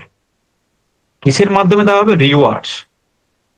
যে তুমি এমপ্লয়মেন্ট কাজ করলে মাস শেষে তুমি কি পাবে? মাস শেষে তুমি টাকা পাবে, তাই না? তোমার 30 হোক 40 হোক, তুমি যে টাকাটা পাও সেইটা পাও। মানে এইটা কি বলে যে তোমার ওই পারফরমেন্সের দরুন তোমাকে একটা কি দেওয়া হলো, তোমাকে একটা রিওয়ার্ড দেওয়া হলো। তোমার ওই ওয়ার্ক বা তোমার সেই পারফরমেন্স ধরুন, তোমার সেই কম্পিটেন্সের ধরুন, তোমার সেই এমপ্লয়মেন্টে ভালো কাজ ধরুন, তোমাকে স্ট্রেট ফরওয়ার্ড একটা রিওয়ার্ড দেওয়া। কি দেওয়া? স্ট্রেট ফরওয়ার্ড একটা রিওয়ার্ড দেওয়া। এটাকে বলা হয় ডাইরেক্ট কম্পেনসেশন। এটা বেসিক মানে হয়। মানেটা বোঝা গেল না?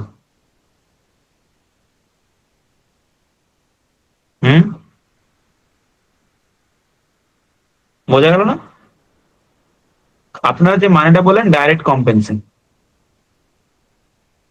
নেক্সট আরেকটা হয় ইনডাইরেক্ট কম্পেনসেশন। তো এখানে তোমাকে ডাইরেক্টলি আমি কোনো কিছু দিচ্ছি, ইনডাইরেক্ট কম্পেনসেশন কি আসতে পারে? আমি ক্লাসে আছি তো। আচ্ছা আচ্ছা বুঝতে পারছি যে সব চুপ করে গেছে। ইনডাইরেক্ট কম্পেনসেশন মানে কি? তোমাকে আমি ডাইরেক্টলি কিছু দেব না, বা তুমি দেখতে পাবে না ওইটাকে, তুমি সেটাকে ফিল করতে পারো। তোমাকে এমন কিছু রিওয়ার্ড দেওয়া, এমন কিছু তোমাকে আমি মোটিভেশন করা যেটার ফলে তুমি ফিল করতে পারো, তোমার স্যাটিসফ্যাকশন তুমি পাবে টোটালি কাজ করার ক্ষেত্রে। ঠিক আছে? যেটাকে বলা হয় কি নন মনিটারি রিওয়ার্ডস। ইনডাইরেক্ট কম্পেনসেশন নন মনিটারি রিওয়ার্ডস। যে তোমাকে আমি তোমার এই ভালো কাজ ধরুন, তোমাকে আমি ভালো গুরুত্ব দিচ্ছি। বস, একটা কোম্পানির বস, সে তোমাকে ভালো গুরুত্ব দিচ্ছে, তোমার সঙ্গে কথোপকথন করছে, তোমাকে সবার সামনে রেসপেক্ট দিচ্ছে। ঠিক আছে? এই যে এইগুলোকে বলা হয় কি তোমার, যে তোমাকে ইম্পর্টেন্স দেওয়া, তোমাকে গুরুত্ব দেওয়া, তোমাকে ভ্যালু দেওয়া, তোমাকে কি বলে ভালো ক্যারেক্টার হিসেবে সবার সামনে প্রেজেন্ট করা, এগুলো করে ইনডাইরেক্ট কম্পেনসেশন। অতিপূরণ, অতিপূরণের আপনারা বাংলাটা ইংলিশটা কি বলেছিলেন? অতিপূরণ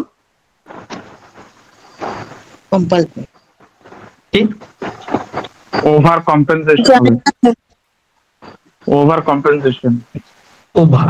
এবার ওভার মানে কি নিজেরাই বলুন। ওভার মানে অতিরিক্ত স্যার, অতি যেটা। অতি। এবার অতি মানে কি? স্বাভাবিকের থেকে বেশি। স্বাভাবিকের থেকে বেশি দেওয়া, অতিপূরণ। তাই তো? ঠিক কি বললেন তো? আমি ইংলিশটা দেখে বোঝাচ্ছি। ঠিক আছে? তো মানে হ্যাঁ বলুন। হ্যাঁ স্যার ঠিক আছে। মানে তোমার যেটা পাওনা উচিত তার উপরে তোমাকে দিয়ে দেওয়া। তোমার একটা, তুমি গ্রুপ ডি তে কাজ করো, তোমার যে ভ্যালু, তোমার যে ইনকাম, তার থেকে বেশি তোমাকে দেওয়া, ইম্পর্টেন্স দেওয়া। তাই তো? আর পরিবর্তিত পরিপূরণ কি হতে পারে? পরিবর্তিত পরিপূরণ এইগুলো বাংলাটা মানে ইংলিশ। হ্যাঁ বলুন। কম্পেনসেশন। কম্পেনসেশন। হ্যাঁ সাবস্টিটিউট, পরিবর্তন সাবস্টিটিউট, তোমাকে কম্পেনসেশন দেওয়া।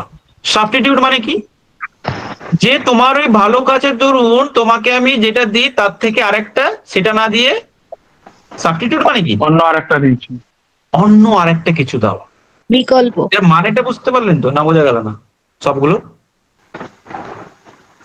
হ্যাঁ স্যার বুঝে গেছি। হ্যাঁ স্যার। হ্যাঁ, এবার বলছে তুমি গণিতে দুর্বল ছিলে, তুমি গণিতে দুর্বল ছিলে, দিয়ে তুমি প্রচন্ড পরিশ্রম অধ্যবসায় করলে, গণিতে দক্ষ হয়ে উঠলে। এটা কি ধরনের পরিপূরণ তোমার লাইফে হতে পারে? কি ধরনের পরিপূরণ তুমি দেখতে পাচ্ছ?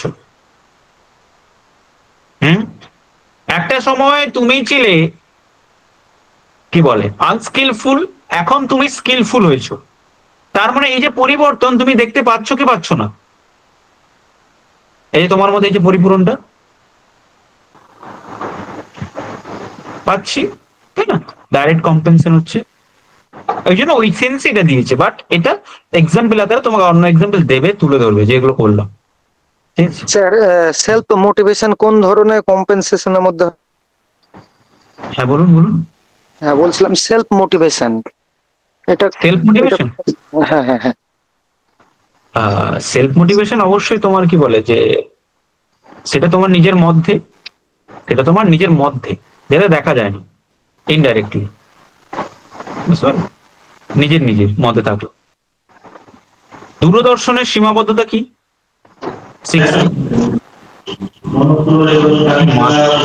মাধ্যমকে একমুখী শিক্ষক থেকে ছাত্র শিক্ষককে প্রশ্ন করার সুযোগ পাওয়া যায় না। স্যার তাহলে আগের কোশ্চেনটার অ্যান্সারটা কি আসবে? আপনি আপনার এই চেঞ্জটা দেখতে পাচ্ছেন কি পাচ্ছেন না, এটা এই সেন্সে দেওয়া হয়েছে। এই যে চেঞ্জটা হচ্ছে আপনার মধ্যে, চেঞ্জটা আপনি দেখতে পাচ্ছেন কি পাচ্ছেন না? পাচ্ছেন। তাই সেই চেঞ্জ আমরা আপনাকে কোনো রিওয়ার্ড দেওয়া ডাইরেক্টলি, ডাইরেক্ট পরিপূর্ণ ওই সেন্সে এটা দিয়েছে, ঠিক আছে? বাট কোশ্চেনটা একটু মানে কি বলে আনক্লিয়ার। কিন্তু অ্যান্সারটা কি ডাইরেক্ট আসবে নাকি পরিবর্তিত আসবে? মানে পরিবর্তিত পরিপূরণ। পরিবর্তিত পরিপূরণের মানে কি হলো? পরিবর্তিত পরিপূরণের মানে কি হলো? সাবস্টিটিউট মানে এটার বদলে অন্য কিছু, এরকম বদলে অন্য কিছু দেওয়া, ওইটা না দেওয়া। এখানে তো ওই সাবজেক্টেই গণিতেই সে পারদর্শী হয়ে উঠলো। হ্যাঁ কি বললাম, তাহলে তো অন্য সাবজেক্টে সে পারদর্শী হলো না, তাহলে পরিবর্তিত অন্য সাবজেক্ট হয়নি, সে নিজেরটাতেই হয়েছে। Very good. তাহলে তো সেটা ডাইরেক্ট হবে, বুঝতে পারলে? এই জন্য আপনাদের বলি আমি, ইংলিশ টার্মগুলো পাশে রাখবেন, পড়বেন। আর আপনারা আমাকেই গাল দেন ইংলিশ পড়াতে গিয়ে। এই স্যার কি হবে লাস্ট? মাধ্যমটি একমুখী শিক্ষক থেকে দূরদর্শনের সীমাবদ্ধতা। একমুখী শিক্ষক থেকে ছাত্র শিক্ষককে প্রশ্ন করার সুযোগ পায় না। দূরদর্শনের মাধ্যমে শিক্ষাদানের ব্যক্তিগত পার্থক্যের প্রতি নজর দেওয়া সম্ভব। সবগুলি হ্যাঁ ঠিক। দূরদর্শনের মাধ্যমে দূরে থেকে আমি ইন্ডিভিজুয়াল ডিফারেন্সকে আমি ইম্পর্টেন্স দিতে পারবো, ব্যক্তিগত পার্থক্যকে বুঝতে পারবো না স্যার। হ্যাঁ, আর দূরদর্শনে প্রাথমিক কি বলছে, এই ধরনের মাধ্যম ব্যবহারে প্রাথমিক খরচ খুব বেশি। এই ধরনের মাধ্যম ব্যবহারে প্রাথমিক খরচটা খুব বেশি। মাধ্যমটি একমুখী শিক্ষক থেকে ছাত্র শিক্ষককে প্রশ্ন করার সুযোগ পায় না। এটা তো ঠিক, বেসিক ওর প্রবলেম, তাই না? তাই তো এই ধরনের মাধ্যম ব্যবহারে প্রাথমিক, এই ধরনের এই দূরদর্শনে যে প্রাইমারি যে এখানে খরচটা বলছে সেটা হচ্ছে আপনি গিয়ে মানে ডিরেক্টলি গিয়ে যে খরচটা করতেন, ইনডাইরেক্টলি দূরদর্শন থেকে সেই খরচটা কি হয়? অনেক আপনার খরচগুলো কমে যায়, তাই না? কমে না? স্যার কমে তো। তাহলে এটা কি খরচটা বেশি নয় কমে? তাহলে কোনটা হবে? এই হবে। ঠিক আছে, থ্যাংক ইউ। ভালো করে পড়ুন, 10 টাইম এটাকে পুরো